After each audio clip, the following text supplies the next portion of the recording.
Chapter 779. Little Ichen suddenly reached out his arms and hugged her waist tightly. Looking a little shy, he said, "Just like the first time I saw Mommy, I felt that Mommy gave me a warm and affectionate feeling. Do you know, Mommy? Before I met you, I would always dream of you." "Dream of me?" Yun Shirshir widened her eyes in shock. She found his words unbelievable. He was just a child, wasn't he? When he was born, he was taken away by the Mu family. Mother and son had never seen each other. How did he dream of her? It's true. Xiao Yichen never lies. Xiao Yichen looked up. The warm and charming smile in his eyes warmed Yun Shirshir's heart. She couldn't help but hug him. Although I couldn't see Mommy's face clearly in my dreams, I could feel the warmth from Mommy's body. I often dreamed of my little brother running in front of me. I chased after him, but no matter how hard I tried, I couldn't catch up with him. I always thought that it was a dream. I didn't expect that I really had a little brother and a mommy. Xiao Yichen closed his eyes gently as he spoke. Some people say that it's telepathy. Telepathy? She didn't believe it in the past. Now, she found it magical. "Mommy, we've already missed each other for 7 years. Can we never be separated again? We can always be together." After hearing the fairy tale, Xiao Yichen was deeply moved. He couldn't help but hug Yun Shirshir's waist tightly. 7 years. 7 years of separation was neither a long nor a short period of time for her. However, to Xiao Yichen, he had been missing his mother's company for as long as he could remember. He envied you all the time. He wanted to spend the rest of his life with his mommy and never be separated again. Yun Shirshir slowly hugged Xiao Yichen and said with a choked voice, "Xiao Yichen, Mommy has been missing you for the past 7 years. In Mommy's heart, you're as important as you." Xiao Yichen blushed when he heard this. He was overjoyed. Mommy said that in her heart, he was as important as you. "Mommy, in Xiao Yichen's heart, you're as important as Daddy." It was a soft and cute confession, full of warmth. Yu slowly opened her eyes. Her eyelids drooped as she pursed her lips. Mommy said that in her heart, Xiao Yichen was as important as him. At the same time, he felt a sense of loss in his heart. However, he did not feel an inexplicable rejection like before. It was understandable that Mommy liked Xiao Yichen. Mu Yichen was his older brother, and they shared the same blood. It was only natural that Mommy doted on him. However, he was certain that in Mommy's heart, she felt guilty toward Xiao Yichen. Compared to Mu Yichen, Mommy probably loved him more. Even if it was just a little, Yu's thoughts ran wild. He felt helpless and could not help but hug Yun Shirshir even tighter. Yun Shirshir was stunned. She thought that he had woken up. She turned to look and saw that Yu's eyes were tightly shut. He looked quiet and obedient, as if he was still in dreamland. She patted Xiao Yichen's forehead and said softly, "Go to sleep." "But, good night, Mommy." Xiao Yichen tucked her in but forgot to take care of himself. This kid was just like Yu. They both knew how to care for others. Chapter 780. Yun Tianyu closed his eyes too, but he suddenly felt a warmth on the back of his hand. Startled, he opened his eyes and saw a small hand on the back of his. It was soft and warm. The hand was slightly bigger than his, so it was just right to wrap around his small hand. Yu raised his head slightly. His body was quiet and did not make a sound. Looking past Yun Shirshir, he saw Xiao Yichen burying his face in the blanket with his eyes tightly shut. His hand was gently placed on the back of his hand. Suddenly, he held his hand and interlocked their fingers. Both of them wore the same amethyst necklace. Under the bright moonlight outside the window, it emitted a beautiful and shimmering radiance. That was a gift from Xiao Yichen. It was of the same design, and he was wearing the same bracelet on his wrist. "I picked this out for you as a gift. Do you like it?" "You haven't answered my question. Do you like it?" He still remembered how carefully Xiao Yichen put the bracelet on him. His actions were sincere and gentle. At that moment, he almost blurted out, "I like it." He liked this necklace. He liked it because it was very beautiful. He once suspected that Xiao Yichen had personally picked it. He did not believe that his brother had such taste. He liked it. That was because this was the first gift from Xiao Yichen. He cherished it from the bottom of his heart and could not bear to open it because even the packaging was exquisite. However, because of his awkward personality, he found it difficult to say those two words out loud. He always felt that it was a very embarrassing thing. Although he had not accepted Xiao Yichen on the surface, deep down, he had already accepted him as his brother. Yu looked at Xiao Yichen's peaceful sleeping face and could not calm down for a moment. His features were so similar to his. When the two of them stood together, it was like looking into a mirror. If one did not look at their height and figure, one would not be able to tell them apart.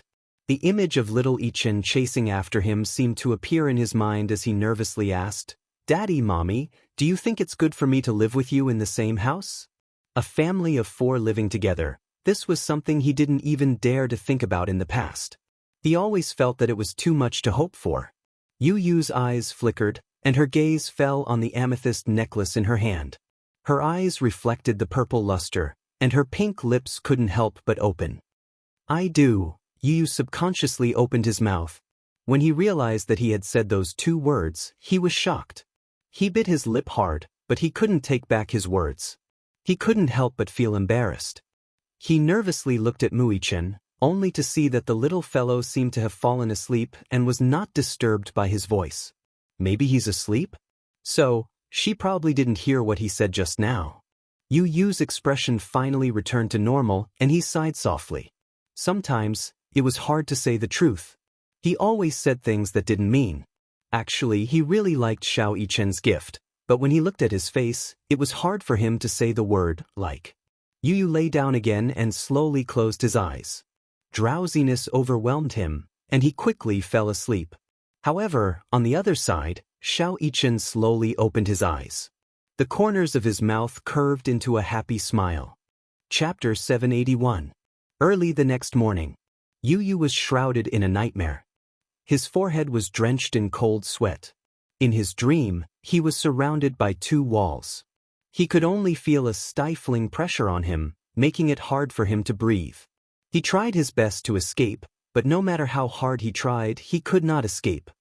He could only watch helplessly as the 2 huge walls slowly closed in on him. Just as he was about to suffocate, he woke up with a start. In his hazy sleepiness, he only felt that it was unusually crowded. Yu Yu opened his eyes wider and looked up, only to see Yun Shishir's sleeping face. Startled, he tried to sit up on the bed. Just as he turned over, he saw Mu Yaja's handsome face right in front of him. Mu Yaja? Why is he sleeping here too? When did he squeeze in here?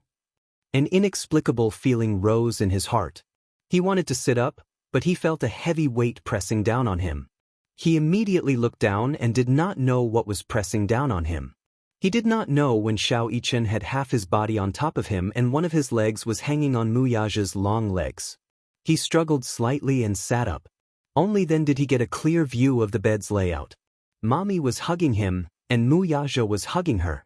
He was sandwiched in the middle. The 2 walls in his dream were probably because he was sandwiched between them.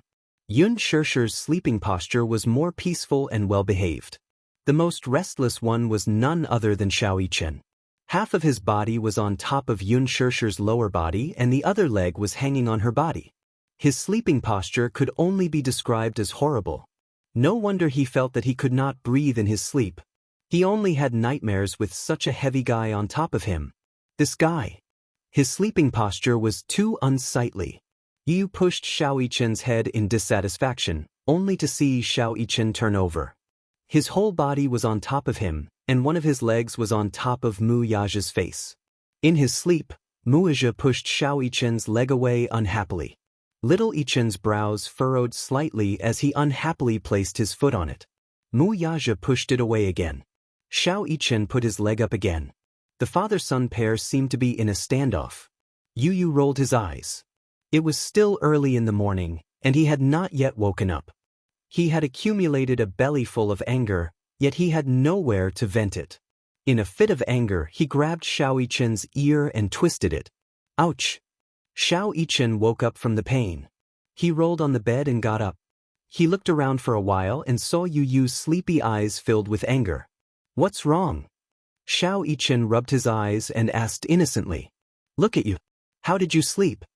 Yu crossed his arms in front of his chest and used him as an excuse.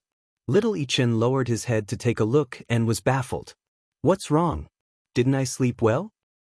You're on top of me. Are you trying to crush me to death? Yu questioned him with an aggrieved expression. Xiao Ichin rubbed his messy forehead and looked up at the sky.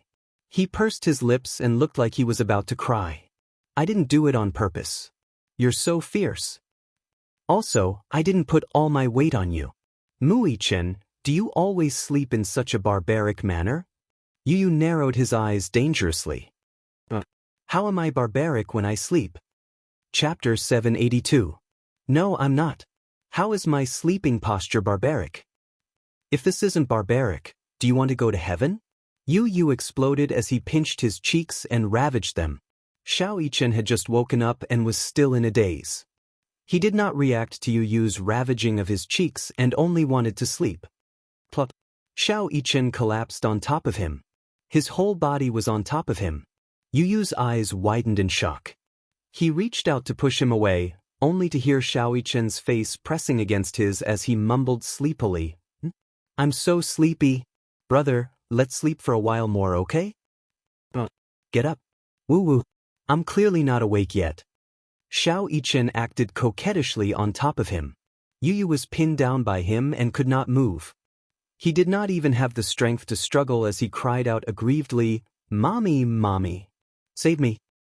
Mu Ichin, get off me right now. Do you hear me? You're crushing me to death. Yun Shirshir was awakened from her dream by Yun Tianyou's cry for help. She thought that something had happened, but when she opened her eyes, she saw Xiao Ichin lying limply on her brother's body.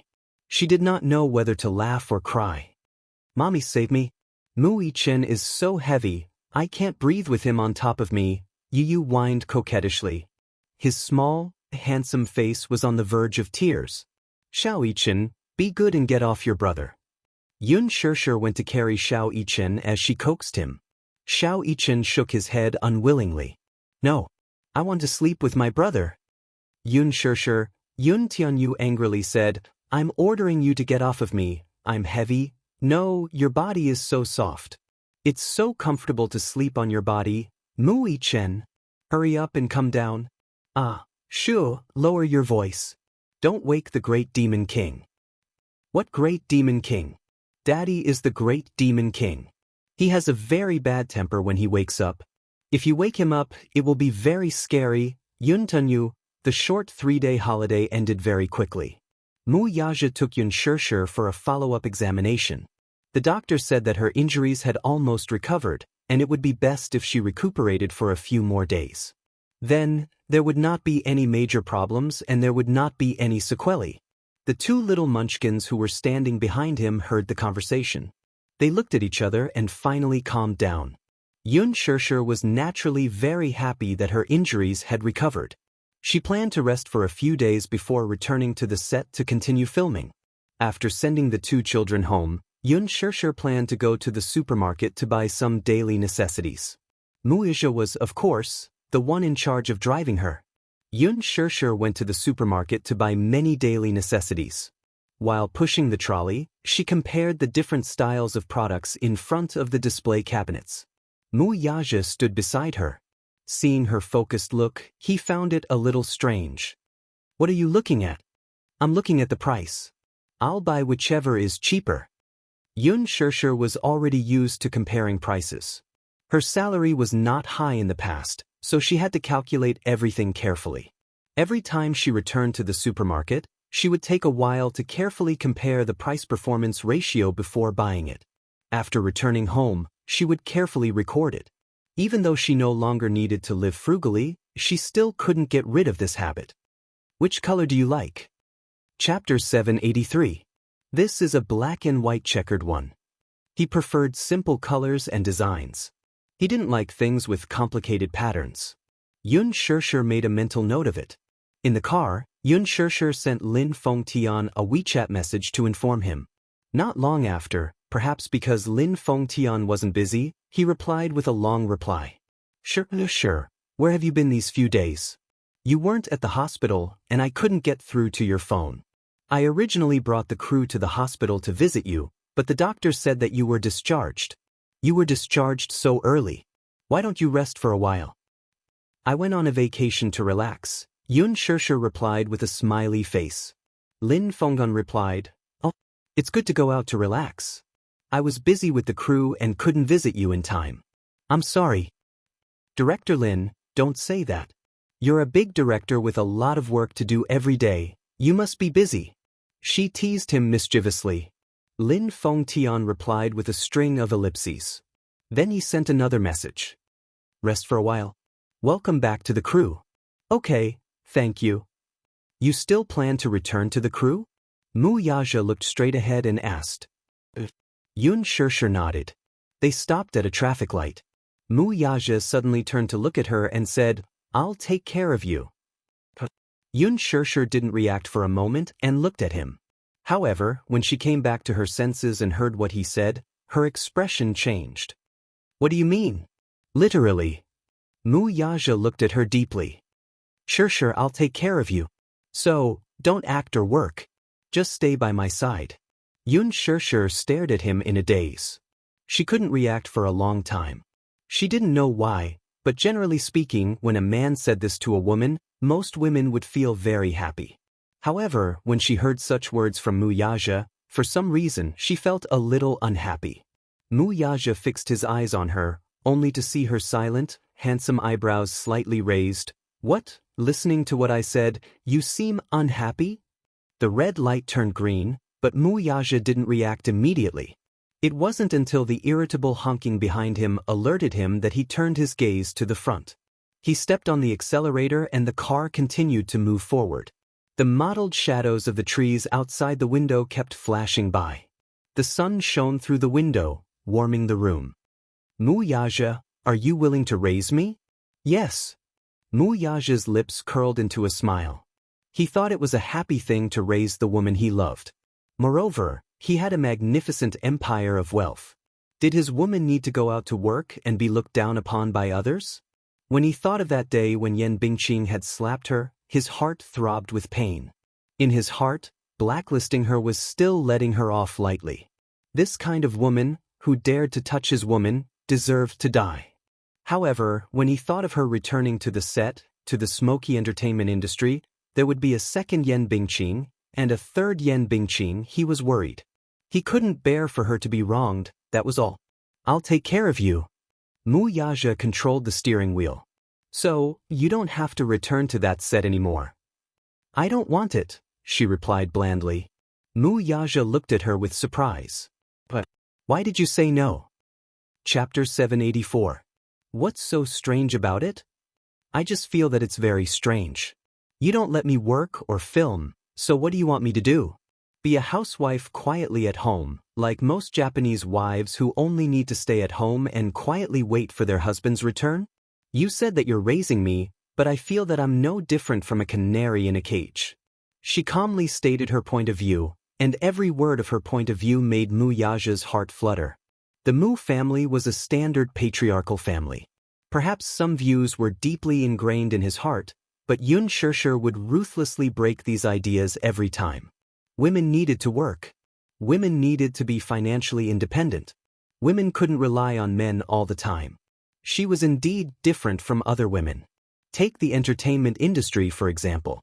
Many female celebrities entered the entertainment industry for nothing more than the competition for fame and fortune. They longed to stand out, and even more so, they longed to fly up into the branches and become a phoenix, marrying into a wealthy family and becoming a young mistress of a prestigious family. Women in wealthy families were indeed like canaries in a cage. Everything revolved around the center of the man. On the surface, they seemed to be endlessly glamorous, but in reality, in order to maintain the appearance of prosperity and vanity, they were physically and mentally exhausted. Even so, there were still many women who flocked to this cage like a flock of ducks. However, she only wanted to escape from such a cage. How can you compare yourself to those women? Mu Yaja unhappily grabbed her chin and kissed her lips unhappily. You're not a canary, you're my woman. Yun Shirshir was stunned, and her eyes widened in astonishment. Mu Yaja continued, you're different from them. I said that I'm raising you because you're too stupid and get bullied all day long. How am I stupid? She waved her fist and protested unhappily. Mu Yaja grabbed her hand and said, if you want to work, if you want to film, that's fine. But don't let yourself be wronged. If you're bullied, I'll be very angry. Really angry. When he saw her being humiliated by Yan Bingqing, he almost couldn't control himself and turned the entire crew upside down. Yun Shishir was secretly shocked and looked at him. Her heart warmed as she smiled and said, all right, I won't let myself be wronged and bullied by others anymore. Did I do that for the sake of the big picture? For the sake of the big picture, you don't care about yourself? Mu Yaja said coldly, do you know, my heart will ache? However, his voice stopped abruptly. There were some words that he found hard to say. Yun Shishir blinked. Seeing that he still had something to say, she asked curiously, no what? Nothing. Mu Yaja reached out and rubbed her hair, but he couldn't help but poke her eyebrows. Woman, I realize that sometimes, you really are a blockhead. What's wrong now? There are so many women in the industry who want to get close to me. You're turning a blind eye to such a big backer? Yun Shishir's peach blossom eyes were bright and beautiful. She smiled faintly and said, of course, I'm relying on you. Why wouldn't I rely on you? But it was strange. Who would beg others to rely on their backers? Yun Shishir pursed her lips and smiled. Sometimes she thought that this man was quite cute. She hadn't been in the capital these few days and didn't know what had happened in the capital. She also didn't know that Yan Bingqing had been blacklisted. Chapter 785. She just did not want them to worry about these things. Therefore, Yun Shishir did not know what kind of embarrassing situation Yan Bingqing was in at the moment. She felt as if there was a fishbone stuck in her chest when she thought about how she would have to fight with this hateful woman after joining the cast. It was extremely uncomfortable. What should she do? She hated Yan Bingqing so much and did not want to see her at all. She was very unhappy when she thought about how she would have to see that disgusting face every day when she returned to the cast. She had a temper too. She had tolerated her on set because she did not want to cause any trouble. She heard that Yan Bingqing was arranged by the investor and that Yan Bingqing could get the role because of her background. That was why she could do whatever she wanted in the cast. Although Yan Bingqing and her agent had specially come to the hospital to apologize to her, she had also given Yan Bingqing a lot of cold shoulders on the spot because of Mu Yaja's power. Yan Bingqing was probably going to die of anger because of her. Yun Shishir pursed her lips. To be honest, she had felt secretly satisfied when she had humiliated Yan Bingqing. But when she thought about how she would have to meet this woman again when she returned to the cast, she did not know what she would do to hurt her. Yun Shishir felt inexplicably irritated. The car slowly drove into the underground car park and stopped in the parking space. Yun Shishir glanced at Mu Yaja's handsome side profile, which was hidden in the shadows, and thought about it. How about, she thought to herself. Yun Shishir's lips curled into a smile. She stretched out her arms and her enchanting body slowly leaned forward and wrapped around his neck. A trace of surprise flashed across Mu Yaja's eyes. He saw her leaning slightly closer to him and whispering in his ear. This soft and gentle call seemed to be able to make one's bones go soft. He had never heard a voice that was more moving than this. It turned out that his name sounded so good when she said it. This woman actually took the initiative to court him? Or was she trying to seduce him with her beauty? Mu Yaja looked at her with an astonished expression, only to see that in the dim light of the basement, her face and ears were flushed pink. She softly snuggled up to him, her eyes coquettish and seductive, extremely alluring. She was like a little demon who could charm all living beings. He raised his eyebrows playfully. This woman, being so attentive, it seemed like she had something to ask of him. Can you promise me something? Yun Shishir whispered in his ear. He closed his eyes and smelled the fresh fragrance on her body. Some of his thoughts could no longer be suppressed and became restless. Reaching out his arm, he held her shoulders and pulled her into his embrace. He couldn't help but gently bite her pink ear. Stupid woman, are you trying to seduce me with your beauty? Sure enough, he saw her softly stick to him and smiled coquettishly. Can you do me a favor? What is it? That Yan Bingqing, Can you kick her out? Yun Shirshir narrowed her eyes and smiled. I don't want to be in the same production team as her. Mu Yaja gave a deep smile when he heard that. Yan Bingqing? He had already blacklisted her and removed her from the cast of The Green Apple. Moreover, Yan Bingqing's videos had already been cut and her role would be played by another person. She didn't know about it yet. Did she think that Yan Bingqing was still on the set? Chapter 786. He wanted to hear how this woman would beg him. She rarely asked him to do something for her. Are you afraid of her? Mu Yaja pulled her into his arms, grabbed her chin, and smiled. Not necessarily. That day when Yan Bingqing came to the hospital to apologize to you, you were so fierce with your little mouth. After saying that, he couldn't help but lower his head and gently seal her lips. His pearly white teeth nibbled on her soft lips, and he was a little infatuated with the fresh fragrance between her lips and teeth. For a moment, he didn't pay attention to his strength and bit her painfully. Yun Shirshir's eyes were tinged with a hint of coquettishness, and she bit him back hard. She pressed her lips tightly against his thin lips, caressed his face, and said slowly in a coquettish tone, "Who's afraid of her? I just think that she's quite disgusting. If she were to play any tricks again, it would be quite annoying. Moreover, her acting skills are so bad. I'm so tired that I'm practically peeling off a layer of water from acting with her. Why don't we just kick this kind of actress out of the production team? So please." It was rare for her to act coquettishly. Her soft and coquettish tone made one feel numb in their bones. Her delicate little mouth pressed tightly against his thin lips, her breath smelling like orchids, and her pair of charming eyes met his handsome ones. Her charming eyes seemed to have an electric current. Mu Yaja only felt a current from his heart to his limbs and bones, and a burning sensation suddenly came from his lower abdomen. It was boiling hot and terrifying. His eyes gradually deepened, and there was a deep desire in the depths of his eyes that didn't need to be concealed at all. He was straightforward and explicit. "Woman, you're asking the right person." He suddenly held the back of her neck, and his tall and imposing body pressed against her. Dealing with Yan Bingqing is just a matter of saying a word. I can shut her out of the industry. The question is, what are you going to do next? Mu Yaja waited for her performance. He wanted to see what this woman would do. Yun Shirshir's eyes flashed. This man was obviously using this as a pretext to tempt her. She thought that if she wanted him to shut out Yan Bingqing, she only needed to say a few nice words and act coquettishly, and it would be a matter of course. But she didn't expect that this vile man actually had conditions. Mu Yaja pressed his body down, his dark and deep eyes fixed on her face, looking forward to her performance when she wanted to please him. For a moment, she did not understand the meaning behind his words. "What do you mean?" "What do you mean, woman? It's impossible for me to not have conditions when you ask me to do something." Click.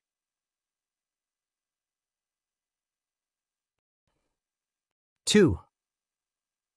The partition slowly rose, blocking the transparent windows, and separating the inside and outside of the car into two different worlds. He casually pressed the button, and the atmosphere lights in the car lit up with a purple light. At this moment, the private car park was surrounded by darkness. "You have conditions?" Yun Shirshir's lips were a little stiff. "What conditions?"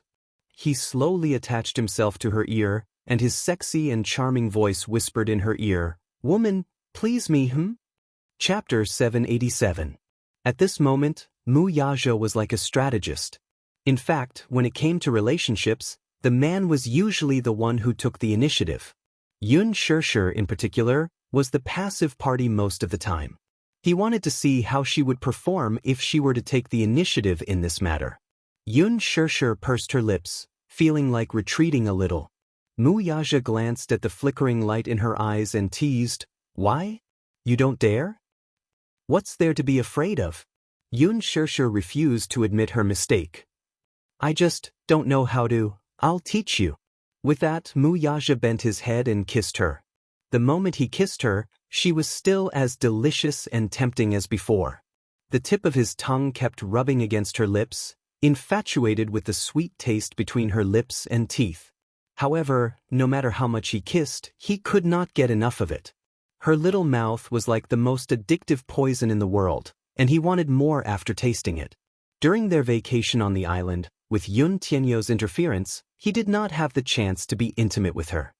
His body was already tense from yearning for her. He wanted her very much. Especially when he kissed her lips, the desire buried in his body became more and more clamorous and restless.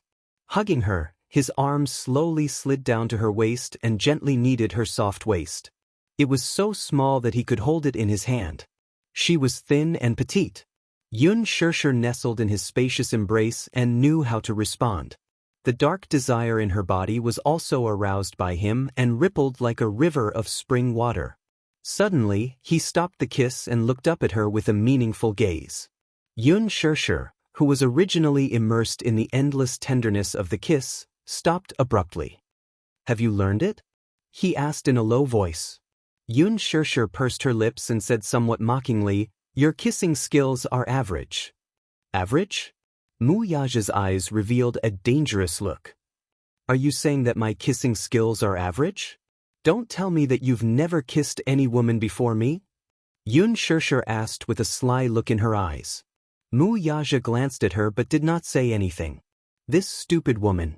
How could he admit that he had never had any woman before her? She was his only woman. Yun Shirshir slowly caressed his lips, held his face, and gently kissed the corner of his mouth, continuing the kiss that had stopped abruptly. The temperature in the car suddenly rose. She placed her hands on his shoulders and suddenly flipped over to sit on top of him. Her enchanting and coquettish figure intimately pressed against him. Her small hands slowly moved downwards along his chest. Yun Tianyu sat in the study room. During his vacation, his tablet and phone had been confiscated by Mu Yaja. Once he got home, he switched on his computer. His inbox was flooded with emails. He was browsing through the emails when his phone rang. Yu picked up the call and heard Li Hanlin's voice from the other end. "Director Yun, your call finally got through. I thought you were missing and was so worried that I almost filed a missing person report for you." Yu's lips twitched. "I went on vacation with my dearest mommy." "Vacation?" Li Hanlin was stunned. It was so scary. For the past few days, he could not get through to his phone, did not reply to his messages, and did not reply to his emails. It was as if he had disappeared into thin air. "I have something to report," Yu said. Chapter 788. Li Hanlin then told him about how Yan Bingqing had been banned from the entertainment industry. Yun Tianyu interrupted him impatiently. "You don't have to tell me about this. ? What does Yan Bingqing have to do with me?" "Director Yun, Yan Bingqing was blacklisted by Huanyu because of Mu Yaja's order," said Li Hanlin. Yun Tianyo's interest was piqued when he brought it up. "But because Yan Bingqing bullied a newbie in the production team. She used a scene to slap a newbie 16 times. "Bullied a newbie?" Yun Tianyu tapped his fingertips on the tabletop and narrowed his eyes dangerously. Yan Bingqing slapped a newbie? An ominous feeling rose in his heart. Sure enough, he heard Li Hanlin's solemn voice say, "Rumor has it that the newbie who was slapped 16 times is your mommy." Yan Bingqing slapped her a total of 16 times. "I heard that many people present saw it. However, to protect your mommy, Huanyu ordered the production team to keep it a secret, so D***. Yun Tianyu stood up abruptly and walked to the window. He clenched his fists tightly and was filled with hostility. "Why didn't you tell me earlier? I only found out about this 2 days ago. I don't pay much attention to entertainment news, so I only found out about it from the media reports 2 days ago. I tried calling you, but I couldn't get through." Li Hanlin's tone was full of guilt. Yun Tianyu bit his knuckles hard. His handsome brows furrowed deeply as he looked out of the window. His pair of clear and bright peach blossom eyes instantly emitted a piercingly cold glint. How could he be so careless? His mommy was injured, yet he only found out about it now. It could not be wrong. That Yan Bingqing must have bullied his mommy a lot in the production team. Mild concussion, subconjunctival hemorrhage, perforated eardrum. In his mind, every frightening word flashed through his mind. He had seen his mommy's medical report. The doctor said that it was an accidental injury during filming, so he was skeptical at that time. Injury? If Mommy was filming martial arts, it was understandable for her to tease and injure herself. However, he had secretly glanced at the script a few times when filming a youth drama. There was no dangerous plot at all. How could Mommy be so seriously injured? Could filming produce subconjunctival hemorrhage? Perforated eardrums? Yoon Tae-yu did not believe her. However, Muyaja had also said the same thing. Even Mommy didn't mention it too much. When he asked repeatedly after the incident, Mommy only said that it was because of an injury during filming. He never thought that his mommy would be bullied to this extent on set. His hand that was gripping the phone kept trembling, and his knuckles turned white. Lee Hanlin also wanted to hide it from him. But after thinking about it, he didn't dare to do so. Yoon Tae-yu would find out about this sooner or later. Yoon Shurshur had always been his reverse scale, his weakness. No one could touch her. If anyone dared to harm a single hair on Yoon Shurshur's head, they would undoubtedly have touched the dragon's reverse scale and would definitely be enraged. Who is this Yen Bingqing? How dare you run amok in the crew so brazenly? I heard that the production team of The Green Apple has a total of 4 major investors. Other than Liji Holdings, there are 3 other powerful investors. One of the investors was Yang Shouqing. Yen Bingqing's biggest backer is Yang Shouqing. Yang Shouqing, the boss of Hong Kong's European King Entertainment. Chapter 789. Lee Hanlin continued. Yen Bingqing's PR team is Yang Shouqing's former ace team under European King. They have made many A-list actresses famous, and their methods of creating hype are top-notch. Yen Bingqing's rise to fame can be said to be entirely due to Yang Shouqing's handiwork. Now, Yen Bingqing has been blacklisted by Huanyu.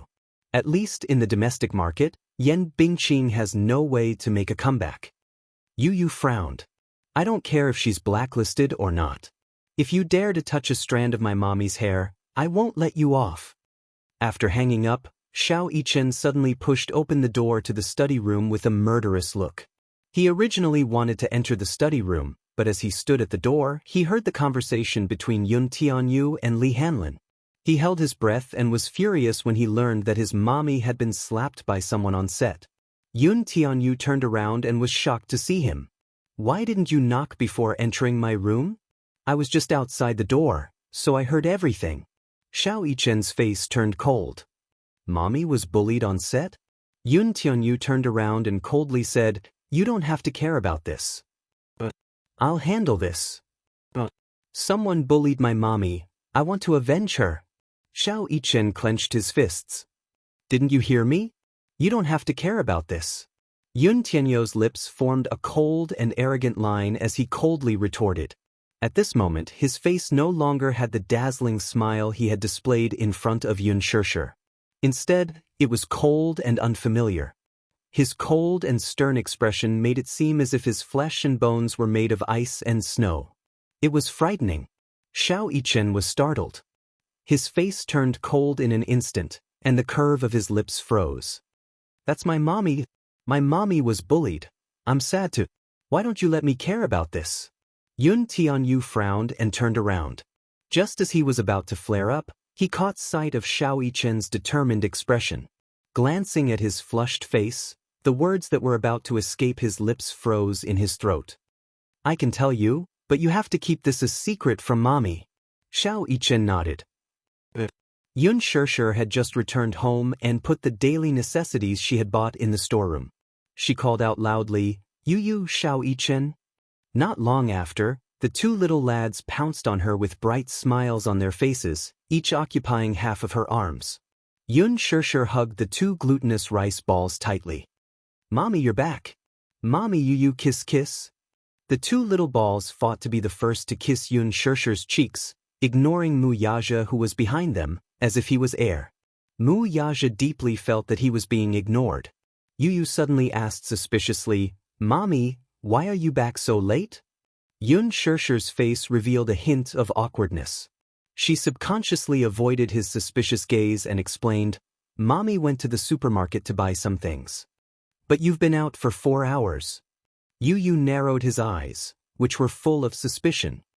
The supermarket is very close to home. It takes less than half an hour to go there and back.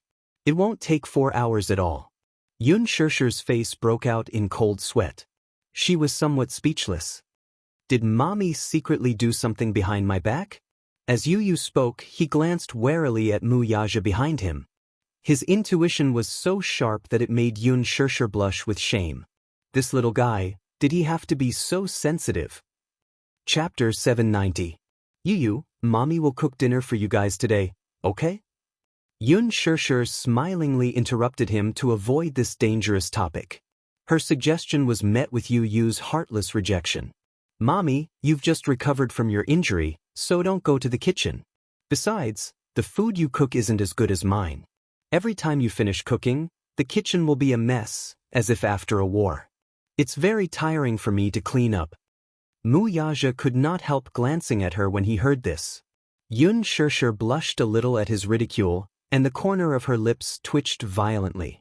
How could this rascal ruin her plans like this? Yun Shirshir helplessly sat down on the sofa. It was rare for her to show off her culinary skills, but with Yu around, she did not even have the chance to do so. She could only carry Xiao Yichen on the sofa and watch cartoons with him. Mommy, I don't like to watch cartoons. Xiao Yichen comfortably nestled in her arms and acted coquettishly. Yun Shirshir raised a brow. What do you like to watch, then? Channel 7. Channel 7, Yun Shirshir fell silent. Channel 7 was a military channel, and its content was all about war and military affairs. Hence, Yun Shirshir switched to Channel 7.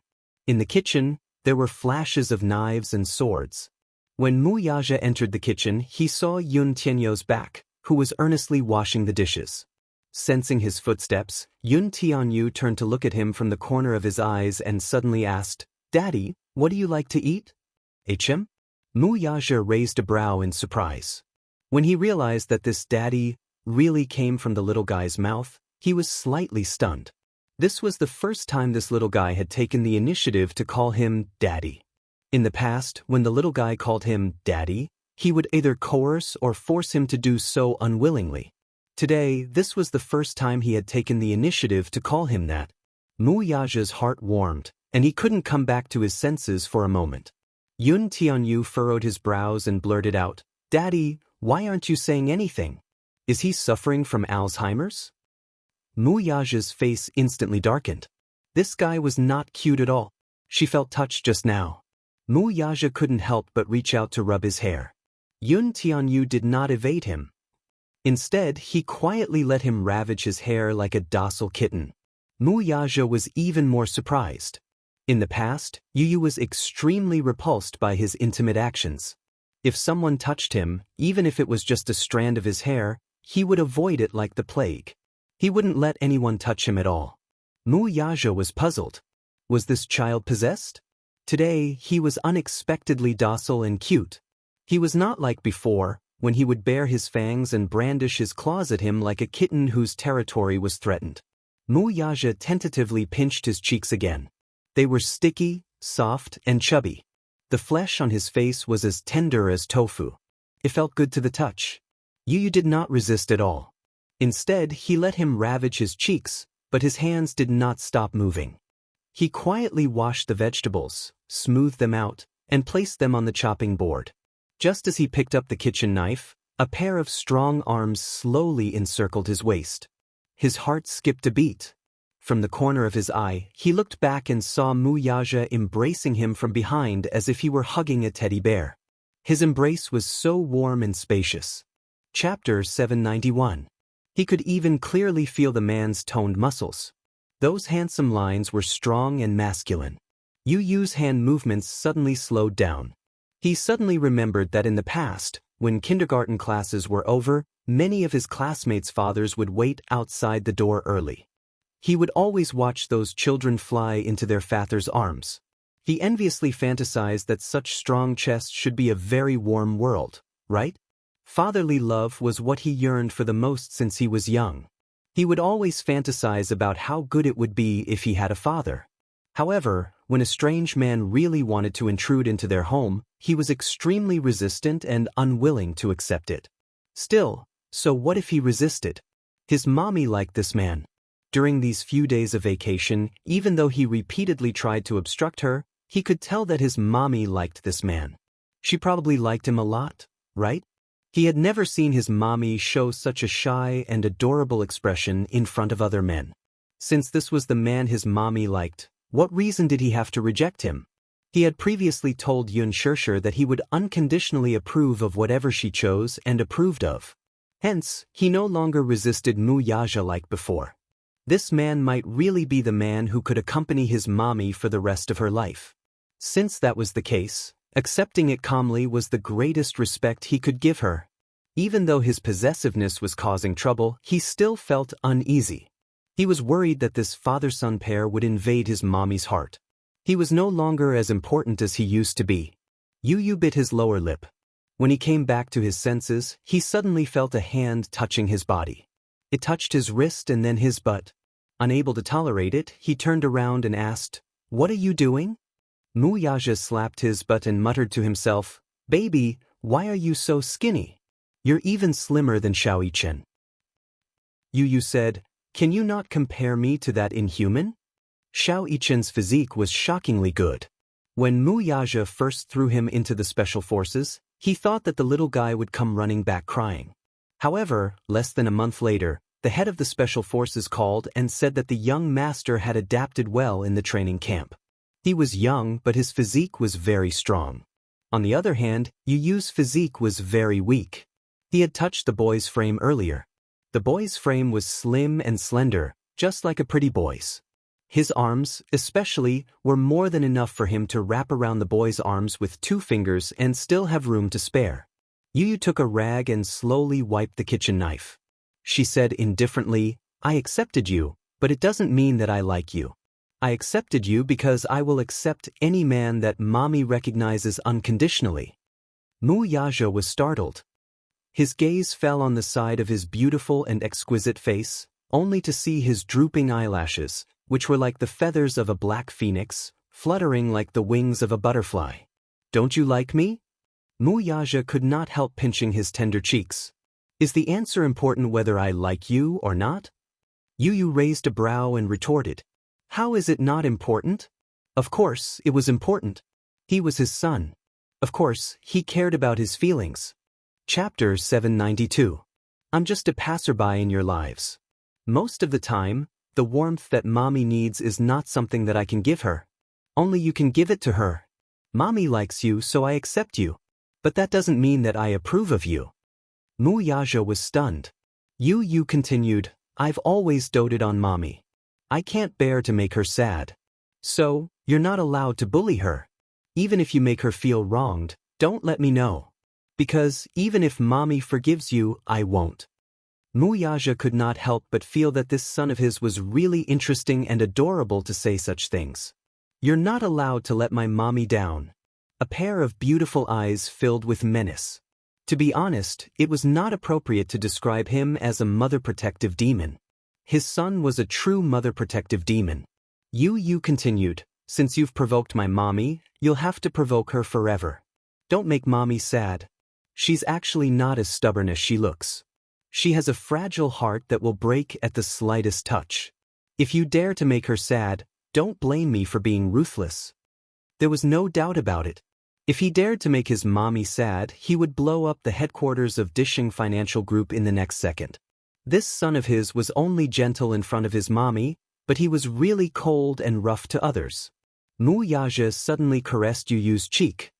He lowered his head and planted a loving kiss between his brows. Yu was stunned.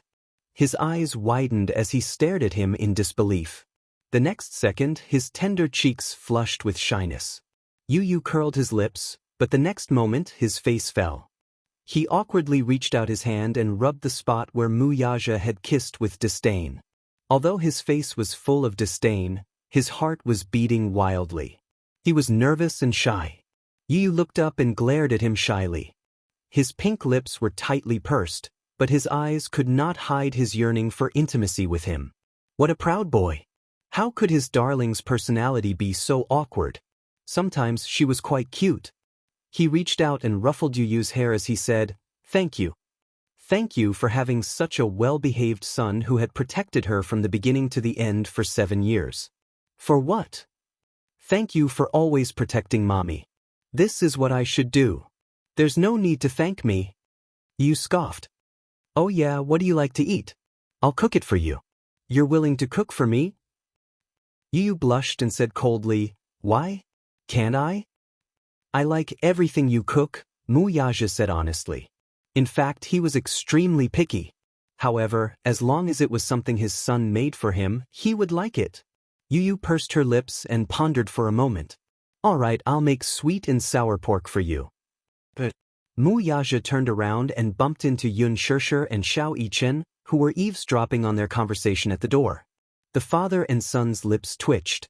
Yun Shishir said coquettishly, Yu, how dare you give your daddy special treatment behind my and Xiao Yichen's back? Yu immediately felt wronged. Mommy, no, I didn't give him. That's great. Daddy can give us special treatment. We all have special treatment, Xiao Yichen said enviously. Chapter 793. Yu made sweet and sour pork for daddy, but what did he make for mommy? Yun Shishir teased him. Yu replied cutely, Yu made mommy's favorite food. Sweet and sour pork is also mommy's favorite. Yu only has mommy in his heart. All right. I won't tease you anymore.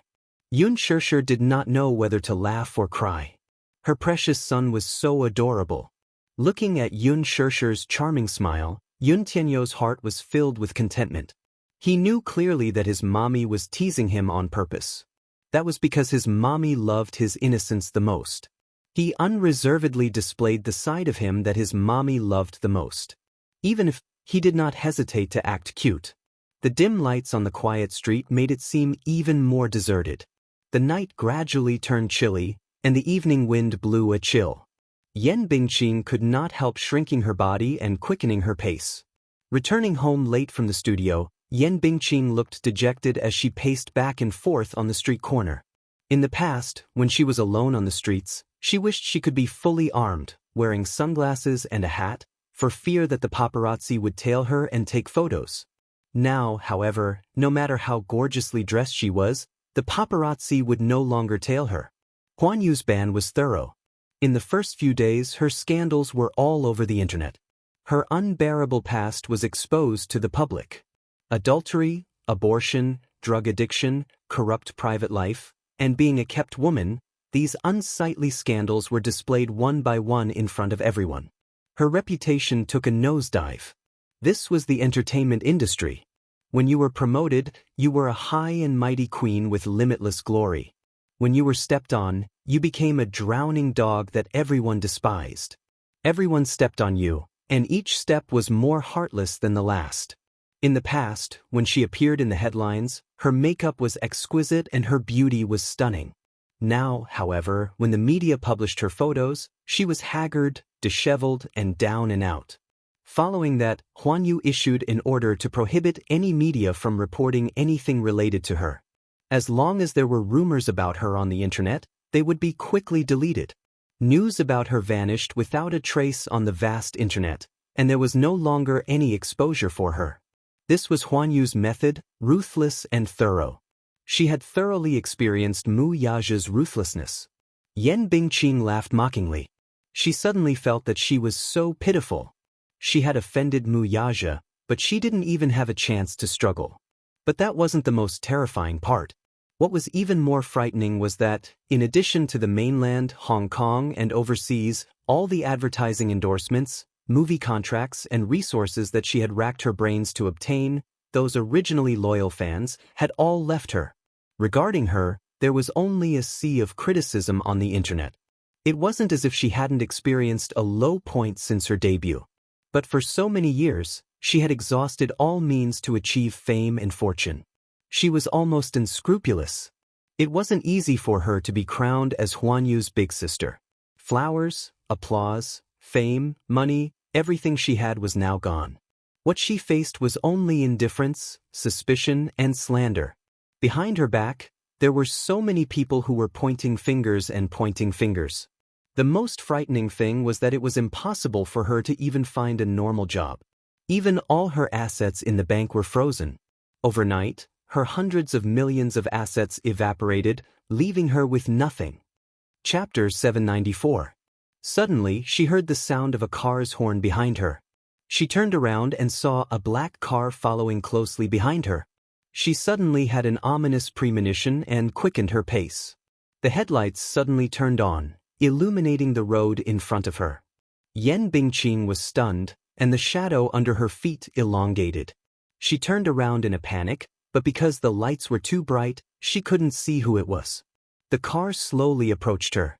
Yan Bingqing was so nervous that she sucked in a breath of cold air, turned around, and ran forward quickly. The car suddenly sped up, and with the sound of the engine, it brushed past her. Yan Bingqing's waist was suddenly hit, and she felt a piercing pain.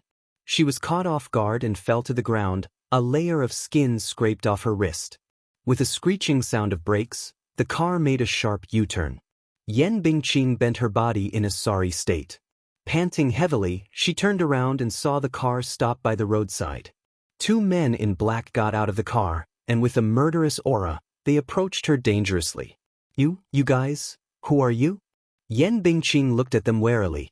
A strange, heart-wrenching pain came from her lower abdomen, and fine beads of cold sweat appeared on her forehead. She endured the pain in her lower abdomen and struggled to get up. Stumbling forward, she took out her phone and dialed Mo Yan's number with trembling hands. However, before the call was connected, a cold wind came from behind. Yan Bingqing's hair was suddenly grabbed, and the phone in her hand was snatched away. It fell to the ground and shattered into pieces. One of the men pushed her to the ground and sat on top of her. He waved his hand and slapped her hard on the cheek. The other man heartlessly dislocated the joints in her arm. Yan Bingqing groaned. She felt her head buzzing and her vision turning white. No. What do you want? Yan Bingqing struggled to kick her legs. The men bent their knees and kicked her body. Their hands gripped her throat tightly, and their knuckles tightened. Yan Bingqing's face was flushed red. She frowned and coughed nonstop. Gradually, she felt a buzzing sound in her ears and her mind went blank. Just as she was about to suffocate, a cold voice sounded, "Let her go." The two men immediately let her go. Yan Bingqing raised her head in a panic and saw a thin little boy standing not far away. In the dazzling headlights, Yan Bingqing couldn't see the little boy's face clearly for a moment, but she could vaguely see his delicate outline. His eyes emitted a cold light. "Your name is Yan Bingqing?" Yun Dunyu slowly narrowed his eyes and walked toward her gracefully. His steps were extremely graceful, as if he was taking a leisurely stroll. When he reached her side, she was finally able to clearly see his handsome and delicate features. Yu lowered his head. His cold gaze fell on Yan Bingqing's flustered and helpless face. His eyes were filled with contempt and disdain. "Who are you?" Yan Bingqing's pale lips trembled helplessly. Even though the person standing in front of her at this moment was just a child who seemed to have no strength to truss a chicken, when she met his pair of cold and dark eyes, her heart couldn't help but tremble from fear. This boy had a mature aura that did not match his age, and a cold aura was constantly emitting from his body. Chapter 795. Yan Bingqing frantically tried to get up from the ground, but Yu lifted his leg slightly and expressionlessly stepped on her dislocated wrist. "Ah!" Yan Bingqing shrieked. The excruciating pain from her wrist made her break out in cold sweat. "You're Yan Bingqing." Yu opened his mouth. His voice was clearly still childish, but his tone was bone-chilling, making one's hair stand on end. Yan Bingqing shuddered. "You? Who exactly are you? You don't have to know who I am." Yun Tianyu slowly said, "I'm only here to take back some things for my mommy." "What do you mean?" Yan Bingqing was stunned. The child suddenly raised his voice and said, "Help her up." Two men in suits immediately went forward and helped her up. Yan Bingqing felt her legs go weak. The scene in front of her was too strange. A group of tall men in suits, who looked well-trained, were actually waiting for orders from such a young child. If she did not see it with her own eyes, she would not believe that a child's words could be so inviolable. "Hit her," Yun Tianyu casually ordered. A man in a suit walked up to her and, without a word, gave her a tight slap. Yan Bingqing's face was abruptly slapped to one side. Caught off guard, her lips and teeth collided violently. She felt a sharp pain on her lips, and she immediately tasted a sweet, fishy taste. Her ears buzzed. The strength of a man's hand was no match for that of a woman's. This was especially so for a well-trained bodyguard with a military background. His slap was 5 times that of Yan Bingqing's. Yan Bingqing was a little dazed by this slap. She groaned in pain but could not even make a sound. Her throat seemed to be blocked. She could not even make a sound due to the immense fear. Does it hurt? Yun Tianyu raised his arrogant chin slightly. His eyes were calm and his voice was gentle, yet it made one shudder. Yan Bingqing's lips trembled uncontrollably as tears welled up in her eyes. Continue. Yun Tianyu ordered. The man gave her another slap. Yan Bingqing's hands were tied up. She didn't even have the chance to struggle. After 2 slaps, half of her face instantly went numb and lost all feeling. Tears overflowed from her eyes and trickled down. Woo woo woo. She let out a soft sob. All the grievances she had suffered these past few days turned into tears, wetting her face. Continue. The slap's soul-trembling force. Yan Bingqing cried, "Why are you doing this to me? I know I'm wrong, but isn't that enough? Is this not enough?" She was already in a desperate situation and had nothing left. Was this punishment enough? Yun Tianyu's eyes were cold as he nonchalantly asked, "Do you think it's enough?" "I think it's enough. It's enough. I'm already living a life worse than death." Sob, sob, sob, sob. Yan Bingqing let out a hysterical roar, releasing all the haze in her heart. Yun Tianyu slowly walked to her and sized her up with a cold gaze.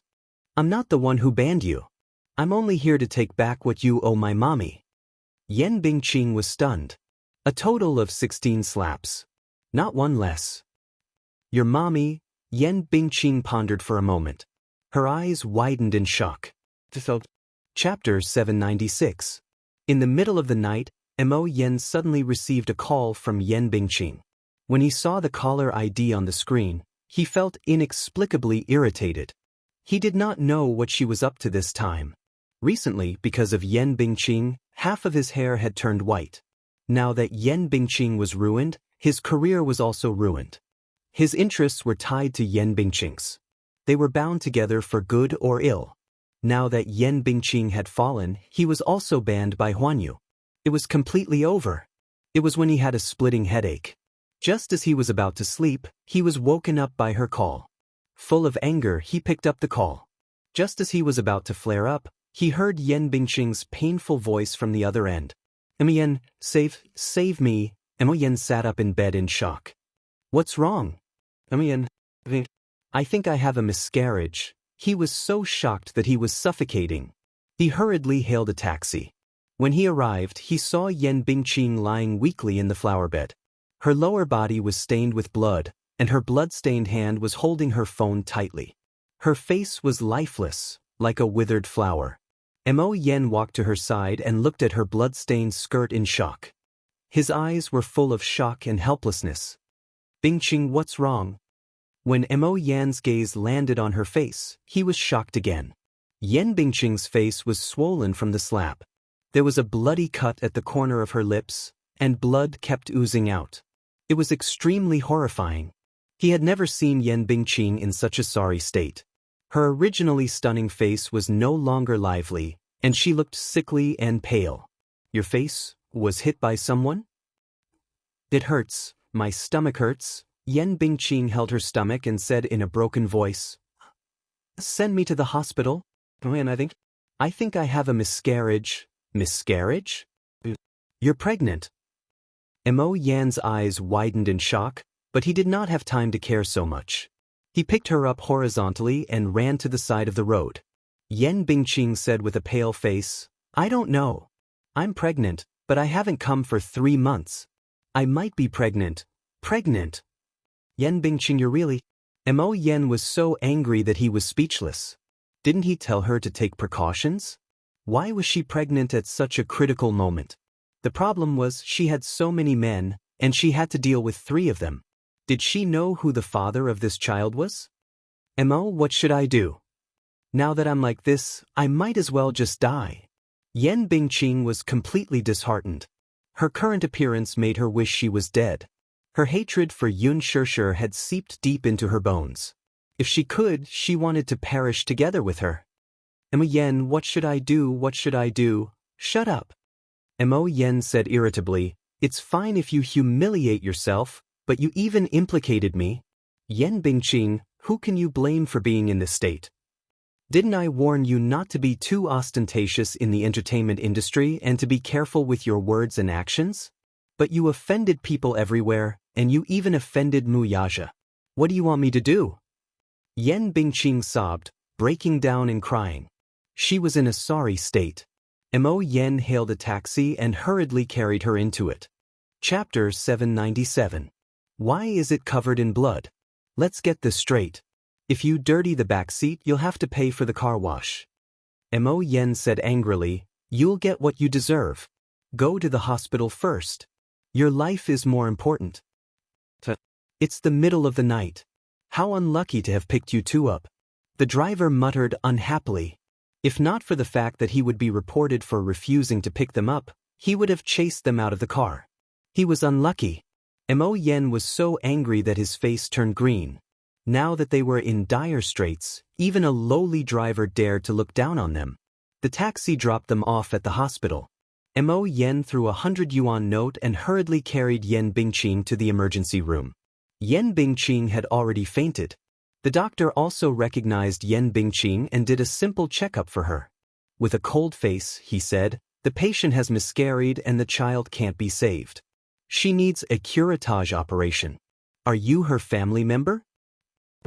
The operation needs a family member's signature.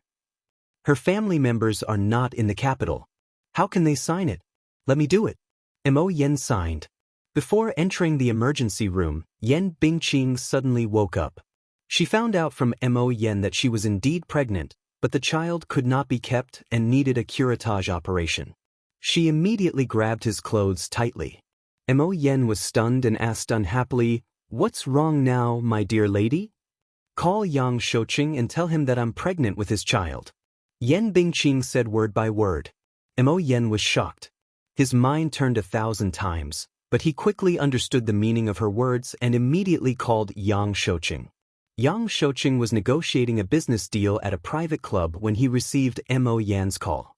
He was shocked to learn that Yen Bingqing was pregnant and had an accidental miscarriage. When he learned that Yen Bingqing was pregnant with his child, Old Master Yang was even more shocked and immediately rushed to the hospital. When Yang Shouqing was young, he was also a playboy who played with many female stars. Yen Bingqing was just one of the many mistresses he kept. However, Yang Shouqing was deeply attached to Yen Bingqing. He doted on her and used all the resources he had on her. The reason why Yen Bingqing was able to become Huanyu's #1 sister was all because of him. Without Yang Shouqing, Yen Bingqing was nothing. The reason why Yang Shouqing liked Yen Bingqing so much was because of her beauty, which completely catered to his taste. Looking at the entertainment industry, there were very few who could compete with Yen Bingqing in terms of beauty. Not long after Yen Bingqing debuted, he had been her sugar daddy. In the end, he actually developed feelings for Yen Bingqing. Hence, Yang Shouqing did not hesitate to throw a lot of resources on her to make her famous. Now, when he learned that Yen Bingqing was pregnant with his child, Yang Shouqing was happy. He had no children in his life, only 2 daughters. After his first wife passed away, he did not remarry. When he learned that Yen Bingqing was pregnant with his child and had an accidental miscarriage, he lost his mind and rushed to the hospital immediately. Yen Bingqing had just finished a curettage operation and was pushed into the ward when Yang Shouqing rushed over. He learned from the doctor that Yen Bingqing was pregnant with a boy. Unfortunately, she could not save the child and had a miscarriage. Yang Shouqing was even more devastated. When Yen Bingqing woke up, she saw Yang Shouqing guarding her bed. Seeing that she was awake, he looked anxious. Bingqing, are you feeling better? I'm sorry. I couldn't save your child. Yen Bingqing burst into tears. Chapter 798. Yang Shouqing felt as if a knife was being twisted in his heart. You just had an operation. Don't be so agitated. Don't cry. Seeing the pain and helplessness on his face, Yan Bingqing was even more certain that Yang Shouqing was the only person she could cling onto at this moment. Therefore, she immediately put on a pained expression and cried, "Brother Qing, I didn't know I was pregnant. If I knew I was pregnant with your child, I would have been very, very careful. But what should I do? The baby has been miscarried. Brother Qing, our child is gone." Sob, sob, sob. If it hadn't been miscarried, I would have thought of quitting the entertainment industry, giving birth to the child, and raising it well. I heard from the doctor that the child has already taken shape. It's a boy. Yan Bingqing was weeping so hard that her beautiful and haggard face was extremely pale. However, what she said tugged at his heartstrings. How could Yang Shouqing bear to see her in such a miserable state? He couldn't help but hug her and hold her in his arms. His rough hands kept stroking her back gently. When he heard that she was willing to give birth to the child, raise it, and even quit the entertainment industry for his sake, Yang Shouqing's heart was even more touched. He felt even more heartache for her. Mo Yen, who was standing by the side, was expressionless. However, he snorted in his heart. Sometimes, people were really strange things. Especially this Yan Bingqing. When she was filming, she was expressionless and had no acting skills to speak of. However, at this moment, she was acting quite well. She even said that she would quit the entertainment industry for the sake of giving birth to her child with Yang Shouqing. Was that possible? Yan Bingqing valued fame and fortune so much. If not for the fact that she was in dire straits now, she might have secretly aborted the child. Moreover, if she said that the child was Yang Shouqing's, was it really Yang Shouqing's? Only Yang Shouqing, who doted on and trusted Yan Bingqing unconditionally, would believe her. The reason why Yan Bingqing said these words now was nothing more than to cater to Yang Shouqing's fancy and place all her last hopes on him. However, only Yan Bingqing could do such a thing and play such a trick. Yang Shouqing really fell for it. He asked with concern, "I've been in Hong Kong for the past few days and only returned to the mainland a few days ago. I heard that you offended the higher-ups of Huanyu and were banned. I couldn't find you. What happened? Brother Qing, I feel so bitter in my heart." Yan Bingqing broke down and cried. When Yang Shouqing saw her crying miserably, he hurriedly asked a few questions. Only then did Yan Bingqing tell him the truth. She told him the whole story from beginning to end. It was said that when she was filming, there was a scene where she wasn't in the right state of mind and couldn't get into character. That scene was red-hot a few times and she slapped a newbie actor more than 10 times. There were a few times when she didn't control her strength and slapped too hard. In the end, she did not expect that the newbie was backed by the crown prince of Dishing, Mu Yaja. After offending Mu Yaja, he was blacklisted. But it's fine if he blacklisted me. I'm already so down and out, but this Yun Shirshir won't let me off at all. She actually asked someone to come to my door and slap me back 16 times. Chapter 799. When Yang Shouqing heard this, he felt as if a knife had been twisted in his heart. His hands trembled as he pulled her into his embrace. "Bingqing, it's been hard on you." Mo Yen glanced at her expressionlessly from the corner of his eyes. Her acting skills were top-notch. In fact, Yu was very clear about her debts of gratitude and grudges in this matter. She left after giving 16 slaps, not one more, not one less. At that time, Yan Bingqing did not even know that she was pregnant, so there was no such thing as punching and kicking. Yan Bingqing had always been good at stirring up trouble. On this point, Mo Yen was very impressed. "Brother Cheng, what should I do? Now that I'm in this state because of that woman, is my life completely ruined?" Yan Bingqing cried as she said, "That woman is really ruthless. Even if I've done something wrong, she doesn't have to be so ruthless, right? To ban me to this state, what kind of mistake have I made? I've already sincerely apologized, but she forced me to this point. Not to mention the entertainment industry, I can't even survive in the mainland. My life is over, it's over. This Mu Yaja is too ruthless." Yang Shouqing nodded, his face sullen. However, this was the tricky part. In the huge capital, Yang Shouqing was not afraid of anything, but he did not dare to offend the Mu and Gu families. One was Mu Yaja, and the other was Gu Jinglin. Both of them were ruthless characters. They were young but frivolous, young but ruthless. Each of them was more ruthless than the other. Especially Mu Yaja, who was even more ruthless than Gu Jinglian. At least in the mainland market, Yang Shouqing had no right to speak in front of Mu Yaja. If not for Mu Yaja, this matter would have been easily settled if he had stepped in. In the capital, especially in the entertainment industry, Mu Yaja had the final say in everything. Yan Bingqing offended him and was undoubtedly seeking his own death. Seeing the complicated expression on Yang Shouqing's face, Yan Bingqing felt even more uneasy. She probed, "Big Brother Cheng, what should I do? In my current state, no one is willing to offend Mu Yaja for me. What kind of character was he? I used to think that he was a powerful figure, but I never thought that he could manipulate the entertainment industry with just a few words. Who exactly is he?" Yan Bingqing had rarely heard about Mu Yaja in the industry. She only knew that he was the most important person in Disheng Financial Group. Therefore, as the controlling shareholder of Huanyu Entertainment, one word from him could turn the entertainment industry upside down. Yang Shouqing looked a little troubled. "Bingqing, it's not that I don't want to stand up for you. It's just as you said, this Mu Yaja is a powerful figure. I don't dare to offend him."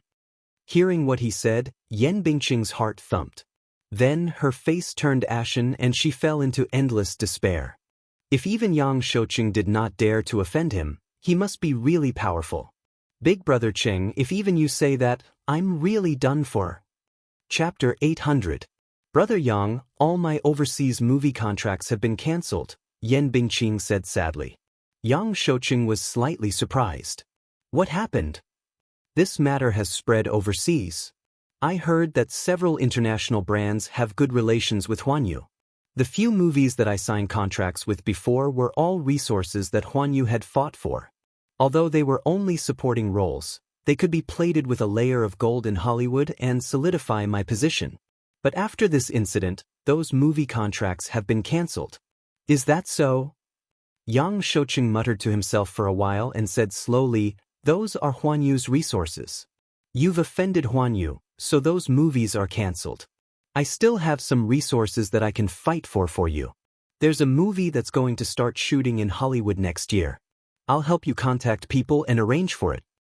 "Really?" Yan Bingqing was wild with joy as if she had seen a ray of hope in a hopeless situation. "When have I ever lied to you?" Yang Shouqing comforted her and patted the back of her hand. "Now that things have come to this, whether you want to film or not is another matter. Right now, the most important thing is to recover your body." Yan Bingqing nodded heavily. Yang Shouqing thought for a moment and said, "How about this? I'll arrange for you to go to Hong Kong to lie low for a while and recover your body first. If there's anything else, wait until you're better." "Hey, Brother Yang, I'll listen to you." Yan Bingqing looked wronged as she nestled in his arms like a little bird. Yang Shouqing patted her back that was trembling because of her sobbing and suddenly asked curiously, "So, this matter is all because of that newcomer?" "Yeah." "Who's that newcomer? She's quite famous." Yang Shouqing asked. Yan Bingqing's face immediately raised with a sinister expression. She gritted her teeth and said, "That woman's name is Yun Shirshir. I feel like she has quite a background." "Yun Shirshir?" Yang Shouqing came to a sudden realization. Who exactly was this woman? His old face suddenly twitched. He looked down at his 3 severed fingers and recalled Gu Xing's cold words, "I'm warning you, don't even think about touching Yun Shirshir." Yun Shirshir, that woman? The woman who caused him to lose 3 of his fingers. This Yun Shirshir had quite the background. However, women in the entertainment industry would only gain power for a short while. Wait until she falls, see how he's going to kill her. Yang Shouqing thought angrily and said to Yan Bingqing, "Enough. I know. Don't worry. I won't let this woman off so easily. I'll definitely get justice for you." When Yan Bingqing heard this, she was overjoyed and cried out in surprise. "Brother Cheng, you really love me." "I love you." Yan Bingqing kissed his lips. Yang Shouqing hugged the back of her neck tightly and deepened the kiss. Mo Yen sensibly retreated and shook his head at the same time. When Yun Shirshir returned to the set, she found that Yan Bingqing was missing. She was confused and really thought that Mu Yaja had kicked Yan Bingqing out of the production team. She also rushed to the set. When she saw her, she immediately leaned in front of her and scrutinized her face with her bright eyes. Yoon Shirshir was baffled by her actions and asked, "Why do you keep staring at me?" It's fine, it's fine. The wound on your face has healed." Chapter 801. Yoon Shirshir was perplexed. "What did Chin Zhou scold you about?" "It's my fault for not taking good care of you and letting you suffer in the production team." She blamed herself. "It's all in the past. Besides, why should I blame you? This matter has nothing to do with you." She was moved to tears. "Shirshir, you're so nice. You're always so considerate of me." Yoon Shirshir patted her head. "All right. Aren't I all better now?" "Yes, yes." She quickly nodded and wiped away her tears. "That Yen Bingqing deserves to be blacklisted. She bullied you. She got what she deserved." "Blacklisted?" Yoon Shirshir was stunned. "Yen Bingqing has been blacklisted. The production team has removed her name from the cast." Her assistant looked at her strangely. "You don't know about this?" Yoon Shirshir shook her head blankly. "I don't know. She's been blacklisted?" "Yes." Huan Yu's higher-ups gave the order and created a lot of articles to slander her online. Not only did the production team kick her out, but they also terminated all her endorsements and movie contracts. Her reputation is so bad that it's even overseas. Anyway, she has no chance to make a comeback. Shirshir, isn't this considered as a blessing in disguise? After she was removed from the production team, the director was so happy that he didn't give her any attitude these past few days. Yoon Shirshir frowned slightly. "I'm not in the country these past few days, so I don't know about this." Her assistant asked, "That's right. Where have you been these past few days?" "We lost contact for a few days, and Mr. Chin Zhou kept talking about you." "Oh, I went on vacation to recuperate." Sigh. "What a pity. You missed the biggest show of the year. You didn't see how Yen Bingqing was torn apart those few nights. She's so pitiful. Even I pity her. Still, a pitiful person must have something hateful about her. She deserves it." Her assistant said indignantly. "I still think that it's not thorough enough. You should let her apologize to you in public. Only then can you vent your anger." Hearing what she said, Yoon Shirshir suddenly realized that she seemed to have been tricked by Mu Yaja. Banning Yen Bingqing? Needless to say, this was definitely Mu Yaja's doing. He was the only one who could turn the entertainment industry upside down. Did he ban Yen Bingqing a long time ago? That day, she had been kept in the dark from the beginning to the end. She had even begged him to remove Yen Bingqing from the list. He even shamelessly offered such a condition. She actually fell for it. Damn it, how could this Muyaja be so black-bellied? Yoon Shirshir blushed. Then, Yen Bingqing has been removed from the cast. Who will play her role? She opened her mouth and was about to answer when a voice sounded behind her. Yoon Shirshir. Yoon Shirshir. She turned around and saw a beautifully dressed woman with exquisite makeup slowly walking toward her. She was a little surprised. While she was in a daze, the woman was already in front of her. With a smile, she extended her hand to her. "Hello, I'm Lu Jingtian. You can call me Jingtian." Lu Jingtian? This face seems a little familiar. However, she really could not remember where she had seen it before. Yoon Shirshir shook her outstretched hand. "Hello, I'm Jingtian. I've just joined the cast to play Lin Hina. I'll be in your care in the future." Lu Jingtian smiled sweetly with a friendly look in her eyes. She suddenly stood at the side, not daring to speak. Chapter 802. Hee. You're really interesting. Lu Jingtian chuckled, but then she suddenly blurted out something that made no sense. With that, she turned around and left. Yoon Shirshir was even more confused. What a weirdo. This Lu Jingtian's words are quite strange. She gave off a feeling of superiority and arrogance. She was like a rich missy from the upper class, yet she pretended to be calm, which made it seem very deliberate. Mushi's expression changed, and she hurriedly pulled her to the side. Shirshir, don't spout nonsense. This Lu Jingtian's background is not to be trifled with. I feel that the actors in the production team, even if they're just supporting roles, are not to be trifled with, Yoon Shirshir quietly said. Mu Shi's lips twitched as she silently retorted, "Yes, you're the one with the biggest background. Anyway, everyone's background is not to be trifled with." Mu Shi continued, "This Lu Jingtian's father is a senior executive of Huanyu and the biggest shareholder on the board of directors." "So impressive." Yun Shishir furrowed her brows. "I feel that she looks quite familiar, as if I've seen her somewhere before, but I can't recall where." "How can that be? Although she's signed under Huanyu, she hasn't officially debuted yet. She has indeed acted in a few movies, but they're all supporting roles. Moreover, the movies haven't been released yet," Mu Shi said. Yun Shishir asked, "That's strange. Why are they all supporting roles? Isn't her father a senior executive of Huanyu? Isn't it easy for him to invest in a movie to promote his daughter?" Mu Shi rolled her eyes. "Even if she's his biological daughter, he can't be so reckless. Nowadays, investing in a movie can easily cost hundreds of millions. Her father does have the ability to set up an acting troupe for her, but the box office will definitely flop. If the box office flops, hundreds of millions of investment will go down the drain. Who would be willing to take the risk? It's fine if the box office flops, but what if the movie's reputation flops as well? Can you hear the sound of money being thrown into the water? If you throw it at her, it'll be a one-way trip." Yun Shishir nodded. "So, Huanyu's strategy for her is to let her act in some supporting roles to gain some popularity. Then, when the movie is released, we can use the team to hype it up and package it. Then her fame will come." "Hype? What do you think?" Creating hype was a shortcut to fame. Before you even debuted, Huanyu was already hyping you up. Even now, the official Weibo account of The Green Apple is also hyping you up. Your fans on Weibo have almost exceeded 10 million. This is the effect of hype. Mu Shi was about to vomit blood. This Yun Shishir was simply the best artiste she had ever managed. Other artists only cared about how to increase their fame, but she only cared about how to act well.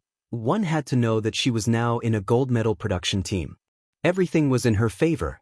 It could be said that it was the best time to create hype. Her reputation online couldn't be any better. Many people were very supportive of her role as Yin Xiachuan and were willing to support her. What's more, everyone in the crew was a topic of conversation. Yang Mi, Li Jiuxian, and Gu Xingze. Which one of them wasn't the hottest idol in the world? Even if she uploaded a selfie with Gu Xingze on Weibo, it would still be a hot topic and gain popularity. However, this Yun Shishir, let alone creating hype, only updated her Weibo once every few days, and it had nothing to do with filming. Chapter 803. It was no wonder that Yan Bingqing hated her. She did not know how to make use of the resources she had. How are we going to hype her up? Yun Shishir was curious about how Huanyu was going to promote her. "I heard that Huanyu wanted to use Gu Xingze's fame to hype her up, but Gu Xingze didn't agree to it." "Why didn't he agree to it?" Gu Xingze's fame was at its peak. As long as he used Lu Jingtian to gain some popularity, she would become famous. "Do you think everyone is like you? Back then, Huanyu used Gu Xingze to hype you up, and Gu Xingze was actually willing to cooperate. Xingze is really strange. He's willing to use his fame to promote you, but not Lu Jingtian. I don't understand him." Her assistant had a strange look on her face. Yun Shishir was stunned. When she had just debuted, Huanyu had used Gu Xingze's popularity to promote her. The outside world had speculated that she and Gu Xingze had a close relationship, and they were even rumored to be lovers. Hence, at the movie's opening ceremony, the reporter's series of questions about this issue caught her off guard. Xingze has never liked being hyped up. Shishir, you may be the only exception. In order to promote Lu Jingtian, Huanyu threatened and enticed him. They even offered him 0.1% of their shares, but he didn't agree. It said that Huanyu had originally planned a script to promote Lu Jingtian as Gu Xingze's rumored girlfriend, but Gu Xingze refused and didn't give them any leeway. Her assistant continued, "At Huanyu's annual gala, Huanyu had originally arranged a female companion for Xingze, and that was Lu Jingtian. In the end, Gu Xingze invited you to be his female companion. Only Gu Xingze would dare to do so. Huanyu didn't dare to do anything to him. After all, Xingze is now one of Huanyu's shareholders. With his status, Huan Yu wouldn't dare to act rashly if he didn't agree. Yun Shishir was stunned. At that gala, Xingza's female companion was originally Lu Jingtian? Yes. Xingza had initially agreed to it, but he ended up inviting her instead. Lu Jingtian was almost angered to death when he suddenly kicked her out. In a hurry, she had no choice but to rush to the gala alone. The topic is gone, and so is the buzz. That day, you were in the limelight as Gu Xingza's female companion. Don't be fooled by her courteous attitude toward you earlier. Who knows if she hates you deep down? Thank you for reminding me. Yun Shishir was halfway through her words when she suddenly realized something. It suddenly dawned on her why she found the other woman so familiar when she saw her earlier. At the mention of the gala, she recalled that Lu Jingtian was the woman who had tried to trip her up at the gala. He did not recognize her because her makeup was different from the day of the gala. On the day of the banquet, she was dressed extravagantly and wore heavy makeup. Today's makeup was more plain, so he couldn't recognize her immediately. Yun Shishir silently complained in her heart. This level of makeup was not much different from plastic surgery. It was no wonder she couldn't recognize her. It was as if she had changed her face. Makeup was indeed one of the sorcery. It could change a woman's appearance completely. Looking at Lu Jingtian now, she was no longer as stunning as she had been at the gala. Her facial features were neither beautiful nor exquisite, and neither did they stand out. She wondered what she looked like without her makeup. Yun Shishir carefully thought about it. It was no wonder that Lu Jingtian looked at her as if she had seen her enemy that day. It turned out that she had snatched her resources. Chapter 804. Thinking back on the smile that Lu Jingtian had given her earlier, she felt that it was really hypocritical. I haven't been in the industry for long, yet I've already made a lot of enemies. Am I that unpopular? Yun Shishir asked self-deprecatingly. Her assistant smiled. Shishir, you have to adjust your mentality. Having a lot of enemies only means that you're popular. People are jealous of you, so they target you. If you're unknown and not famous, who will take you seriously? Those who see you as a thorn in their flesh are all jealous of your resources. You can be considered a clear stream in the industry. Yun Shishir was stunned. This industry is really complicated. It is, her assistant said. How many true friends do you think there are in this industry? The industry is so big, and there are only so many resources. Many of them are sneaky people who are fighting for fame and fortune. You must be more careful in the future. Even if you have a strong background, sometimes you'll be in trouble if those people catch a little pain and use public opinion to attack you. Water can carry a boat, but it can also capsize it. You must maintain your image in front of your fans. Her assistant's advice was very pertinent. Yun Shishir heard it in her heart and smiled. Thank you, Mushi. Sigh, Shishir, you really don't know how lucky you are. If you don't have Huan Yu supporting you, how can a newbie like you win against Yan Bingqing? Yun Shishir said sincerely, to be honest, I don't have much ambition. Acting is just a hobby of mine. I've never thought of fighting for fame and fortune. It's just because I like it. I just see acting as an ordinary job and a way of life. Isn't it a little inconsiderate of you to meet someone like me who has no ambition? It's quite inconsiderate, her assistant said truthfully, hitting her sore spot. Yun Shishir's lips twitched. Do you have to be so blunt? Her assistant smiled. To be honest, if these words came out of someone else's mouth, it would sound very pretentious and pompous. Which person who entered this industry did not come for fame and fortune? Even if it was by accident at the beginning, after entering the circle and being influenced by others, it was difficult for him to maintain his original heart. However, when it came from Yun Shishir's mouth, it sounded very pure. If many artists had such unique resources like hers, they would have used all means to create hype. But Yun Shishir really treated acting as a job. But this circle is not an ordinary one. You have to be careful. Over the next few days, after Lu Jingtian joined the production team, her main task was to catch up on Yan Bingqing's scenes.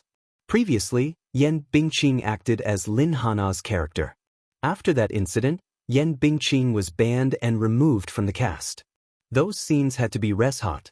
There were many scenes where Yun Shishir and Lin Hana had to be filmed together. Lin Fengtian kept the close-up shots of Yun Shishir, but the other scenes had to be res-hot. It had only been a few days since Lu Jingtian joined the production team. In the past, the production team had always been careful around this young Missy, who was born in Huanyu's top management. Lu Jingtian was famous for her temper, which was not much better than Yan Bingqing's. In the past, when she was filming in another production team, she would often vent her anger on the production team whenever she had a disagreement. Her temper was notoriously bad. Chapter 805. From the start to the end, the gentle and friendly side she displayed in front of the production team took everyone by surprise. What was also surprising was that she did not find trouble with Yun Shishir and got along well with everyone in the production team. When it came to the basement scene, Lu Jingtian did not make things difficult for Yun Shishir like Yan Bingqing did. Instead, she did her homework in advance. Her gaze, positioning, lines, and expressions were all done in one go. For the slap scene, she used Meng Qiqi's technique and did not insist on using real weapons like Yan Bingqing did. Hence, she passed the scene with just 3 NGs.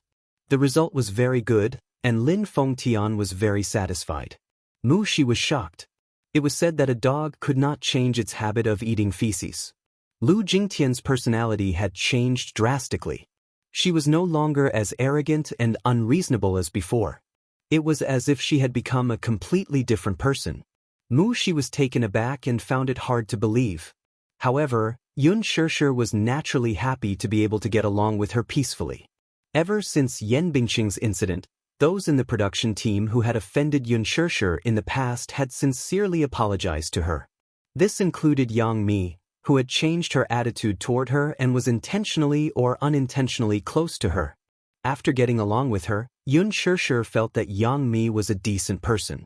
Although she was a little shrewd and scheming, she was not like Yan Bingqing, who had so many thorns that it hurt.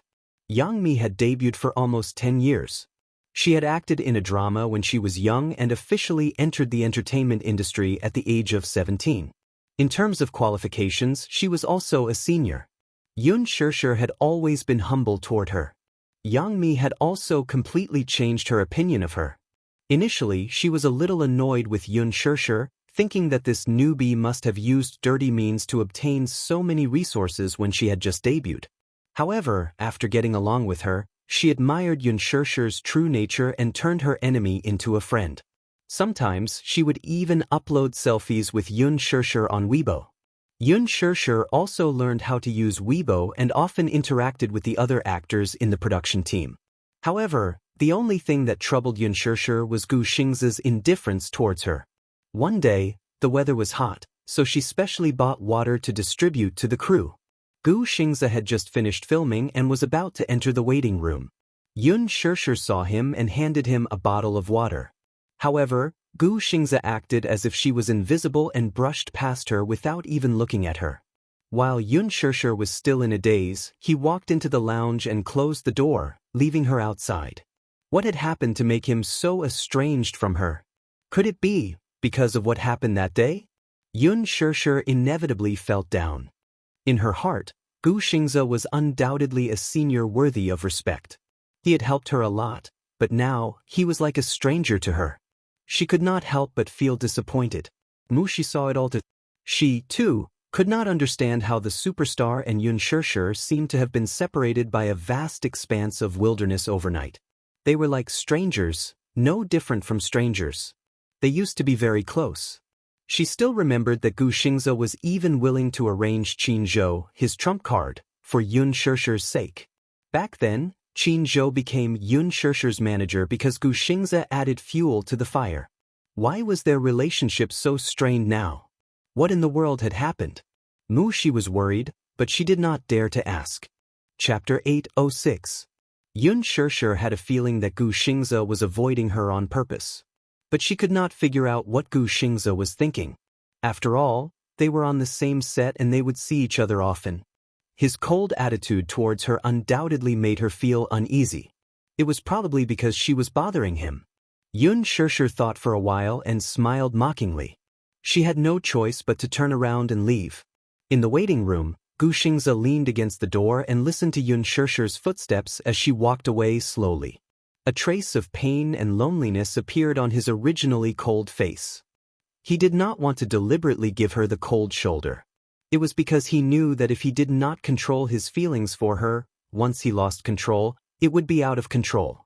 It was not that he was a coward and did not dare to fight for her, but that he might not even have the right to fight for her. The person in Yun Shishir's heart was not him, was it? Then, his love would only become a burden and hurt her. Maintaining distance and estrangement was the only way. This was the first time in his life that he had feelings for a woman, but it was probably going to end in vain. He slowly sat down on the sofa and let his body sink into it. He casually picked up a bottle of mineral water, opened it, and took a few sips. Suddenly, he was upset and raised his hand to throw the bottle of mineral water at the makeup mirror. Crack, crack, crack. Cracks appeared on the huge mirror. The table was in a mess. When the assistant Ruo Bing walked in, the whole waiting room was in a mess. All the makeup tools were scattered on the floor and the mineral water bottle was lying on the table. Water kept dripping onto the floor. She was shocked and looked around. Soon, she saw a person huddled up in the corner. Gu Xingze was rubbing his hair and his face was buried in the shadows. His hair covered his forehead and his expression could not be seen clearly. However, he looked lifeless. Ruo Bing was shocked. She had never seen Gu Xingze show such a weak and helpless expression on his face. It was as if he was an orphan abandoned by the whole world. She walked over and carefully put her hand on his shoulder. Gu Xingze did not move. He just sat quietly in the corner and did not move at all. Even the rise and fall of his breath was so weak. Xingze, what's wrong? Ruo Bing asked softly with a concerned expression. Gu Xingze did not speak and only turned his body slightly. Ruo Bing's hand fell from his shoulder. She looked up at the room and the messy dressing table and shook her head slightly. She said softly, Xingze, I'll clean this place up first. Well, if there's anything you're unhappy about, you can tell me. Gu Xingze remained silent and did not say a word. Ruo Bing began to clean up. She cleaned the water stains on the floor and tidied up the bottles on the dressing table. Suddenly, she heard the sound of a cigarette lighter behind her. Her face froze for a moment. She turned around and saw that he had lit a cigarette. She was shocked. When did he start? He did not have the habit of smoking in the past. After recovering from her shock, Ruo Bing quickly walked over and took the cigarette between his fingers.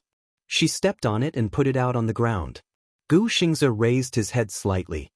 His eyes were covered by his fringe and revealed a cold gaze. Ruo Bing was slightly shocked by him, but she still mustered up her courage and asked, Xingze, why did you suddenly start smoking? Chapter 807.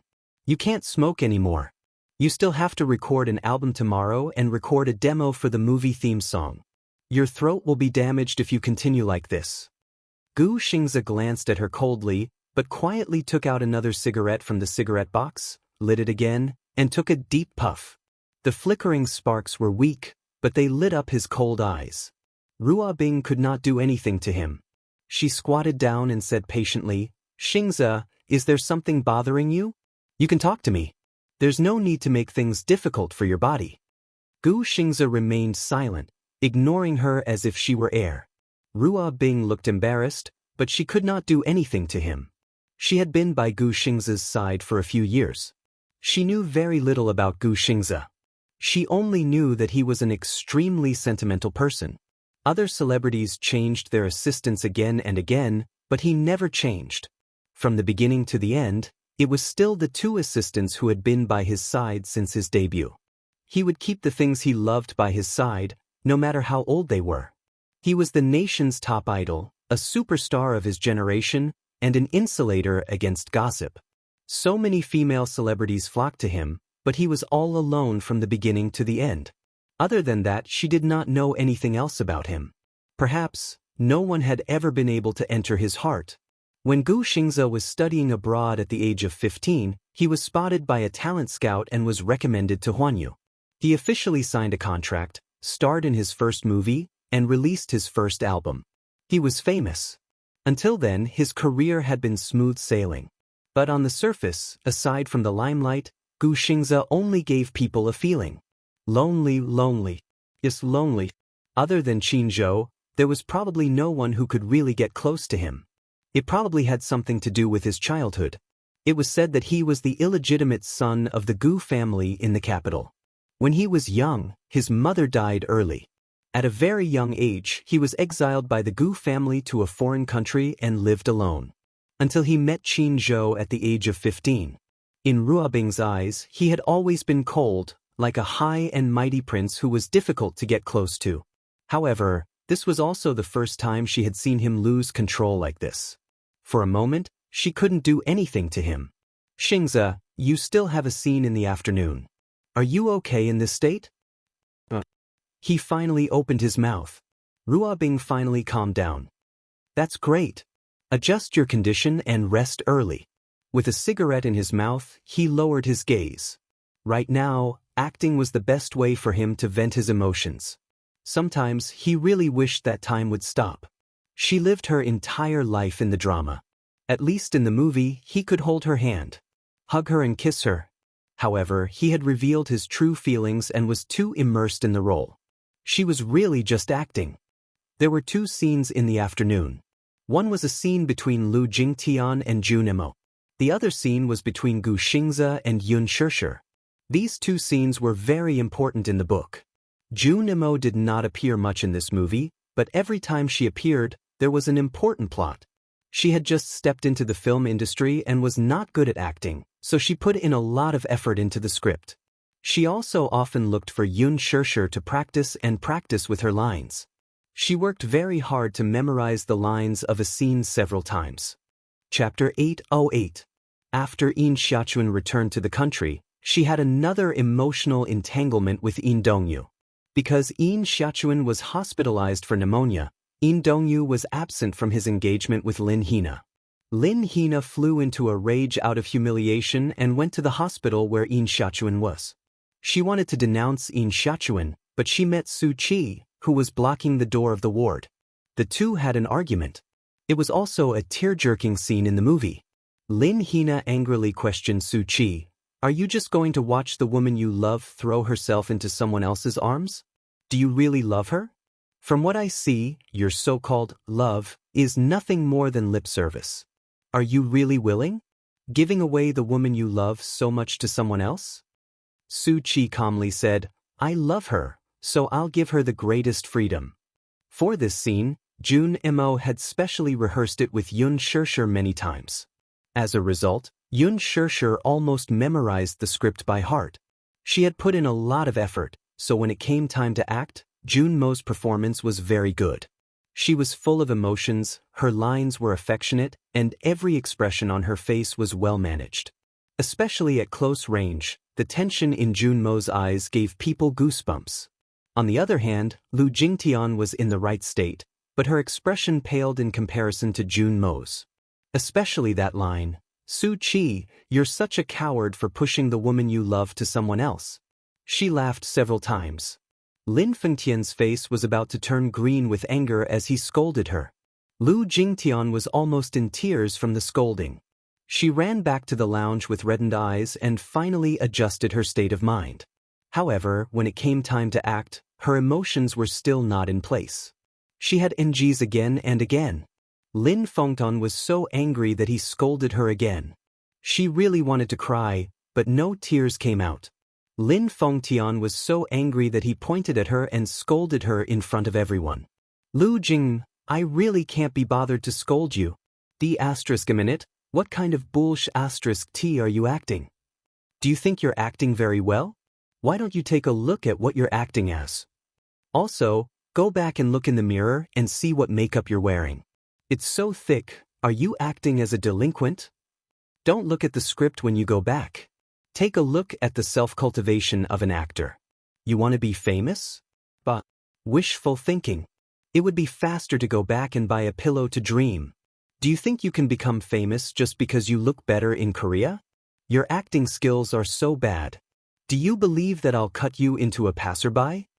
Lin Fengtian was the infamous demon Scissorhands. When everyone present heard Lin Fengtian scolding Lu Jingtian, they wanted to laugh but did not dare to do so, so they could only hold it in. Especially Jun Emo, she was about to suffer internal injuries from holding it in. Yun Shishir, however, could not help bursting into laughter. She immediately held back her laughter and tugged at the corner of her shirt. Stop laughing, Shirshir. Sure enough, Lu Jingtian, who was already feeling aggrieved after being scolded by Lin Fengtian, shot Yun Shirshir a sinister look. Lin Fengtian scolded her furiously when he saw her getting distracted. What are you looking at? You're not serious about acting and you're distracted even after being scolded? Lu Jingtian shuddered at the scolding. She wanted to cry, but she wanted to save face, so she forced herself not to cry. This Lin Fengtian was too ruthless in his insults. Her father was one of Huan Yu's higher-ups. Wasn't he afraid that she would go back and complain? Chapter 809. Get this straight, you're an actress, not a missy, do you understand? I'm letting you in on account of your old man. That doesn't mean that I won't kick you out just because your old man is influential. If you don't act well, I'll still kick you out. With your performance, I can pick any of the extras in the group and they'll act better than you. What kind of performance is this? Yun Shirshir, who was listening from the side, was utterly convinced by the director's scolding of Lu Jingtian. It was no wonder that the director was rumored to have a fiery temper and dared to speak his mind. It was rare to see a director like him nowadays. Jun Mo, who was listening from the side, was also frightened. This director's ability to scold others was not just for show. Seeing it with her own eyes, she was in awe.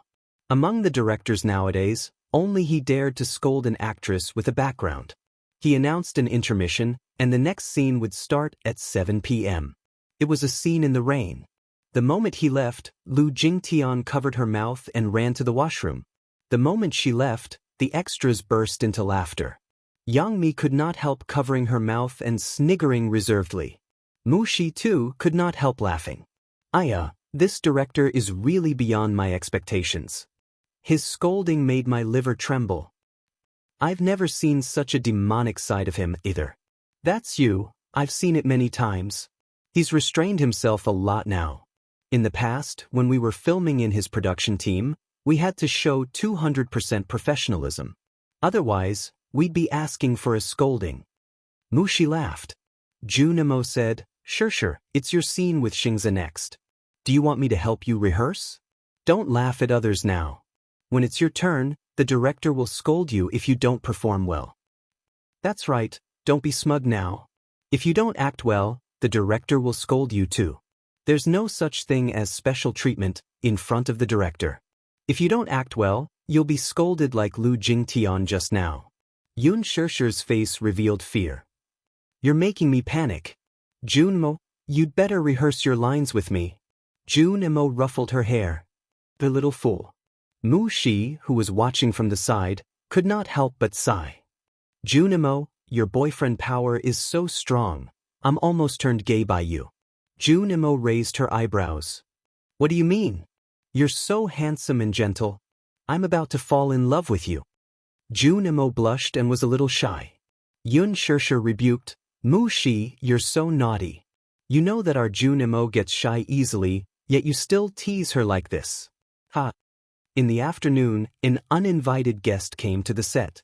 Yun Shirshir had just finished rehearsing with Junimo and went to buy a few boxes of water to distribute to the staff as usual. She had just returned to the set when she saw a familiar face. Song Enya. Yun Shirshir was stunned. Why was she here? She saw Song Enya sitting beside Lu Jingtian, who seemed to have been crying for a long time. Song Enya gently patted her back as if to comfort her. The two seemed to have a good relationship. Could it be that they were friends? Song Enya was here to visit the set? Indeed, birds of a feather flocked together. This saying made some sense. Seeing Yun Shirshir looking at Song Enya, Junimo looked over and recognized the latter at a glance. She was a little surprised to see Song Enya's gaze on Yun Shirshir. Shirshir, you know Song Enya? Chapter 810. Song Enya looked at Yun Shirshir as well. Suddenly, she lowered her head and exchanged a few words with Lu Jingtian. She did not know what they were talking about, but the latter turned to look at her with a pair of eyes that revealed a hint of contempt. Yun Shirshir held Junmo's arm and wanted to leave, but Song Enya walked over and blocked her path. Oh, I was wondering who it was. Turns out it's the shameless mistress. Song Enya whistled and looked at her with disdain. Lu Jingtian did not step forward, perhaps due to the fact that they were on set. With Yen Bingqing as an example, she did not dare to find trouble with Yun Shishir on set. Song Enya, on the other hand, did not need to be wary of anything. Yun Shishir glanced at her expressionlessly. She could not be bothered to talk nonsense with her and walked around her to leave. Song Enya took a step forward and blocked her path, not letting her go. What's wrong? Are you hiding from me? Are you feeling guilty? A tree needs its bark, and a man needs his face. Since you dared to be a third party, don't feel guilty. Do you still want your face after doing such a despicable thing? Song Enya's words were extremely provocative. It was clear that she wanted to settle old scores with Yun Shishir. Song Enya's voice was so loud and high-pitched that almost everyone on set could hear what she was saying. However, in the huge set, almost no one except Yang Mi knew her. As the mayor's daughter and a socialite in the upper-class society, Yang Mi naturally knew who she was. It was just that celebrities like Li Jiuxian, who had just debuted, naturally did not know who the mayor's daughter was. However, when they heard the words mistress and despicable business coming out of Song Enya's mouth, they could not help exchanging glances with each other. Mistress? Yun Shishir is a third party? Yang Mi frowned slightly. She did not know what was going on, but she knew that Song Enya was clearly looking for trouble with Yun Shishir. It can't be, right? Who's this woman? I don't know her, but she's so pretty. She's even prettier than Lu Jingtian. She doesn't look like a celebrity. Look at her noble aura and arrogant attitude. She looks like a rich missy. She's more elegant and beautiful than Lu Jingtian's. What does she mean by Yun Shishir being a mistress? Is Yun Shishir's a third party? How's that possible? I don't believe it. How can Shishir be a third party? Everyone could not help but whisper behind the scenes. Jun Imo, who was listening from the side, frowned. Just as she was about to step in, Yun Shishir reached out to stop her. She then met Song Enya's provocative gaze, but her face remained calm and collected. Miss Song, you're sick, and you're seriously sick. He's nuts. She's eyes. Song Enya's eyes turned sharp. How dare you say that I'm crazy? What right do you have to talk to me like that? Oh my. You see, your princess syndrome is quite serious. It's terminal. Yun Shishir's lips curled into a mocking smile, neither servile nor overbearing. Yun Shishir, I didn't expect you to be so shameless. You seduced a married man and even broke into someone else's family. You're still not repenting. Chapter 8:11. She had a child out of wedlock. As soon as Song Enya finished speaking, there was an uproar on set. Everyone looked at Song Enya, then at Yun Shishir, and found it hard to believe. Yun Shishir had an illegitimate child? She was a third party. Such explosive news? It must be fake, right? Yun Shishir did not seem to be such an evil woman. However, this woman did not seem to be spouting nonsense either. Her words were clear and logical, and it did not seem like she was spouting nonsense. Could it be that Yun Shishir really had some unspeakable gossip? It was not impossible. As a newcomer, she was blessed with unique resources and was so popular.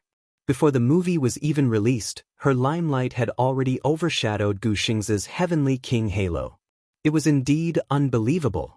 Could it be that, like what this woman said, she had stepped into a rich family and hooked up with a mysterious sugar daddy?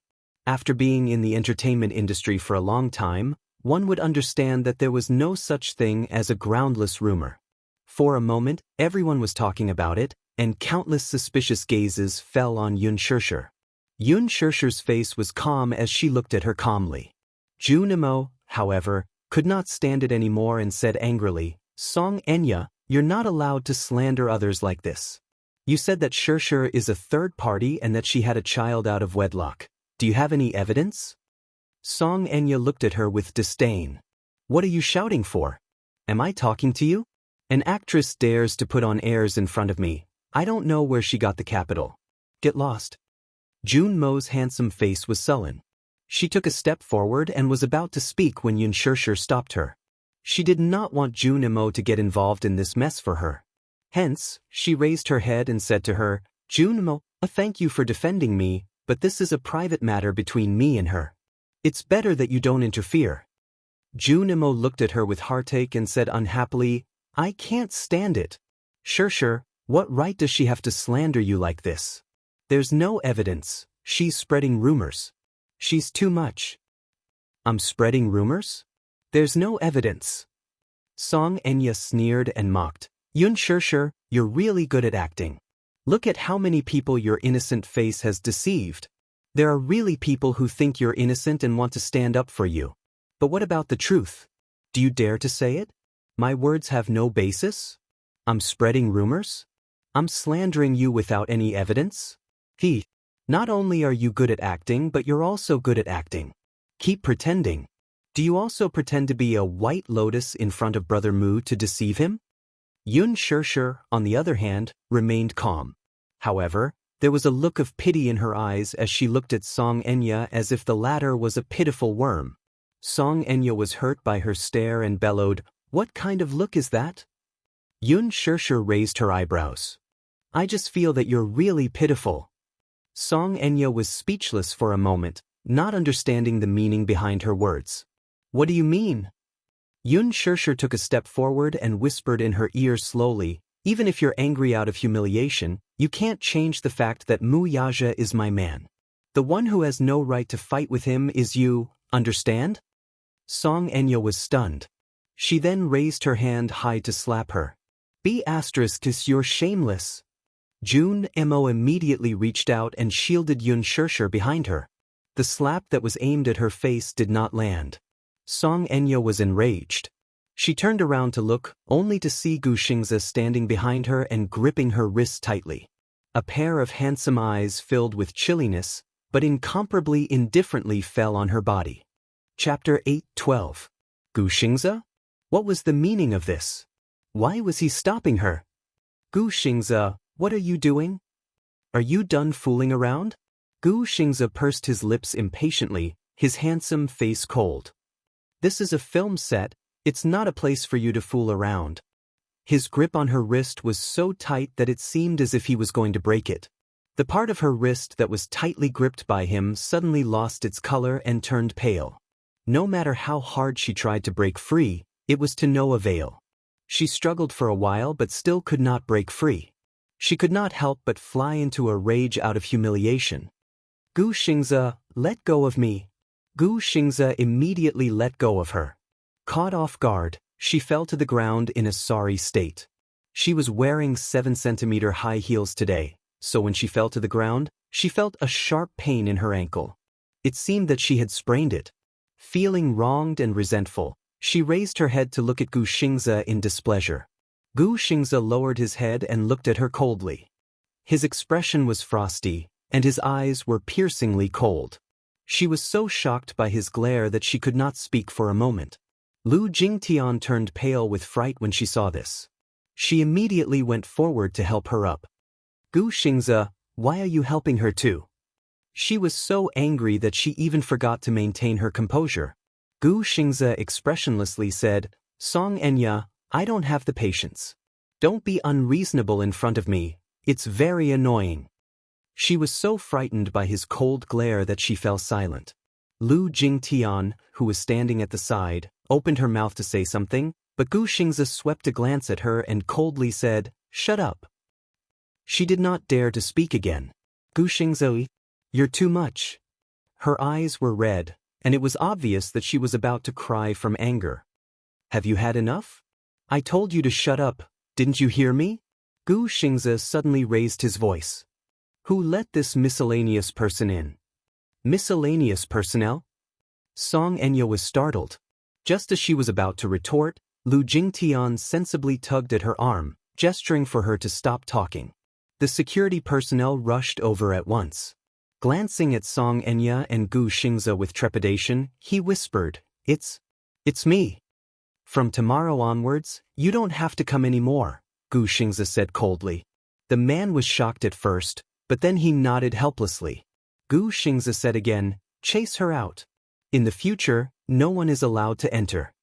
Song Enya stared at him in disbelief. But before she could say anything, she was chased out of the set by the security personnel who had rushed over upon hearing the news. From beginning to end, Jun Mo shielded Yun Shirshir behind her. Only after the latter was chased away from the set did she turn around with a worried look and ask, "Shirshir, are you all right?" "Nothing. What can happen?" Yun Shirshir raised her eyebrows, but she didn't think much of it. "Aren't you angry at her for saying that about you?" "Why should I stoop to her level when she's just a lunatic?" Lu Jingtian glanced at her, snorted, and returned to her seat. Gu Xingze suddenly walked over and grabbed Yun Shirshir's arm tightly. Startled, she looked up and saw a strange anger on Gu Xingze's face. "Xingze, you," Gu Xingze pulled her away. Yun Shirshir was confused.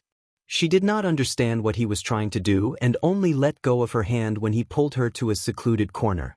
"Xingze, what's wrong with you?" Chapter 8:13. Yun Shirshir was shocked by his sudden action. She looked up blankly and saw him looking down at her. His eyes were deep and his face was sullen. "Xingze, you, just now, she said that you were a third party and that you had a child out of wedlock."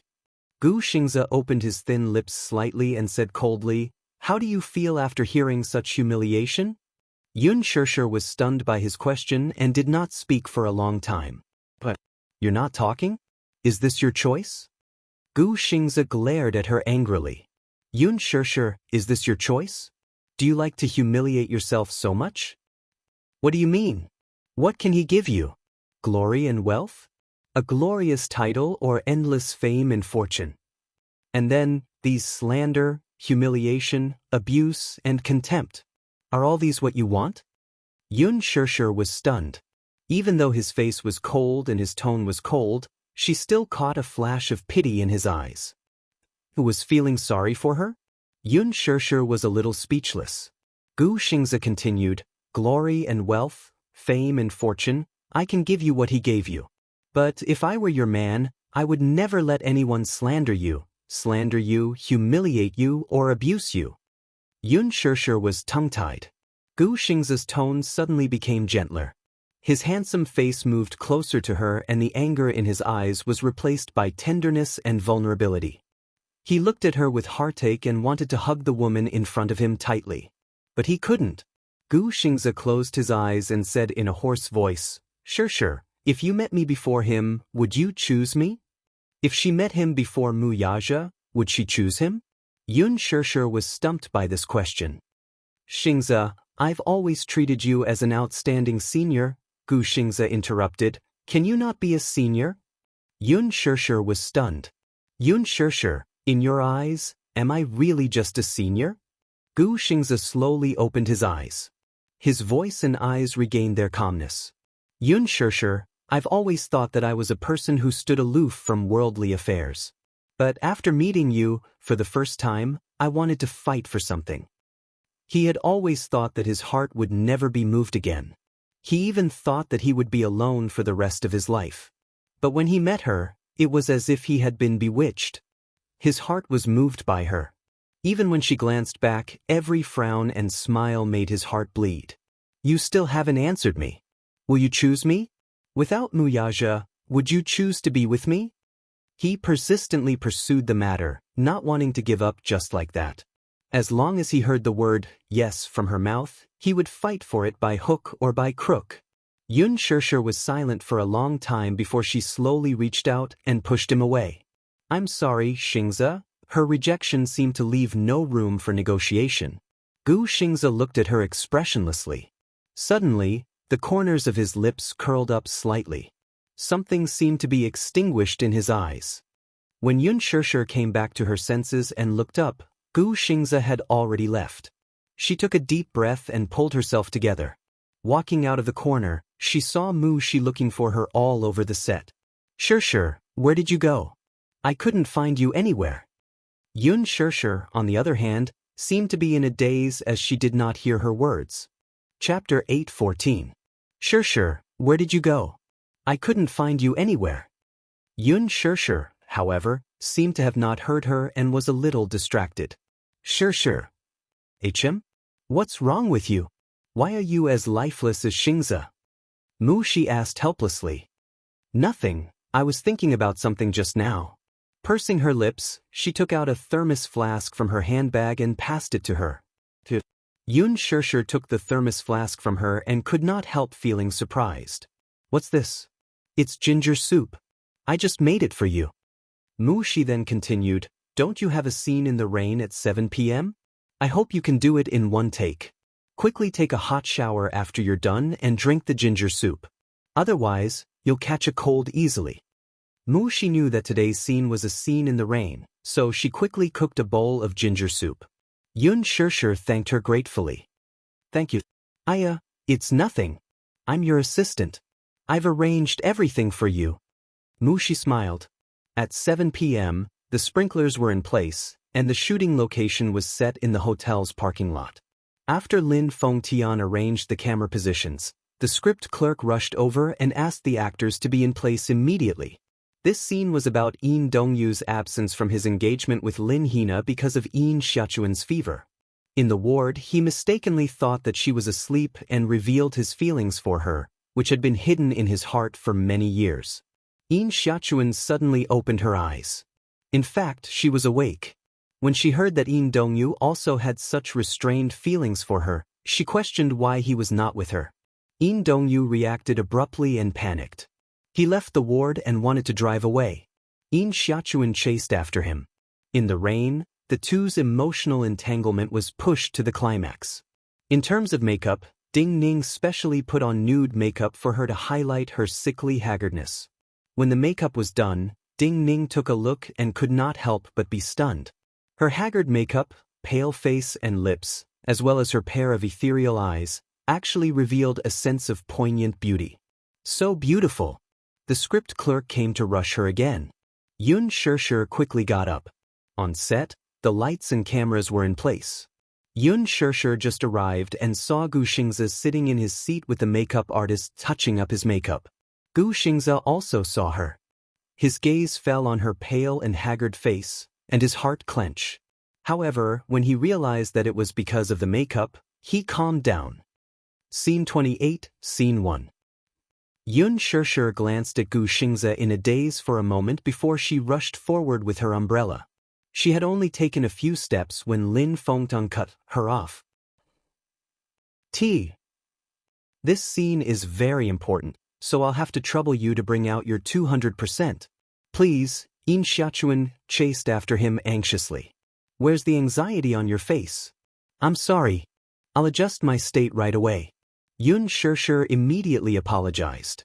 She had indeed been distracted for a moment, so much so that she lost her composure when she took the first step. Lin Fengtian said sternly, Yun Shirshir, you're very talented and have a high level of understanding. I hope you won't disappoint me. Even though he admired her, filming was work. If there were any mistakes at work, he would not be merciful. He was very clear about both the inside and outside of filming. Chapter 8:15. Mu Shi watched from the side with trepidation, only hoping that this scene in the rain would end quickly. The Green Apple, Scene 28, Scene 2, Action. The filming was still not progressing smoothly. The main reason was that Gu Xingze was not in the right state. Yun Shirshir, on the other hand, was lacking in her vision. Lin Fengtian, who was sitting in front of the monitor, felt that the two were not in the right state and seemed to be preoccupied with their own thoughts. Gu Xingze, in particular, had either a misty look or a deep look in his eyes. The intense emotional struggle in Yin Dongyu's eyes could not be expressed properly.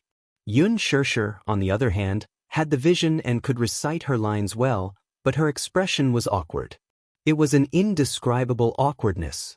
Lin Fengtian cut, and then announced, "We'll take a 15-minute break." Mu Shi immediately went forward with a blanket and covered Yun Shirshir with it, helping her back to her seat. Gu Xingze sat beside her too, but he did not look at her, treating her as if she were air.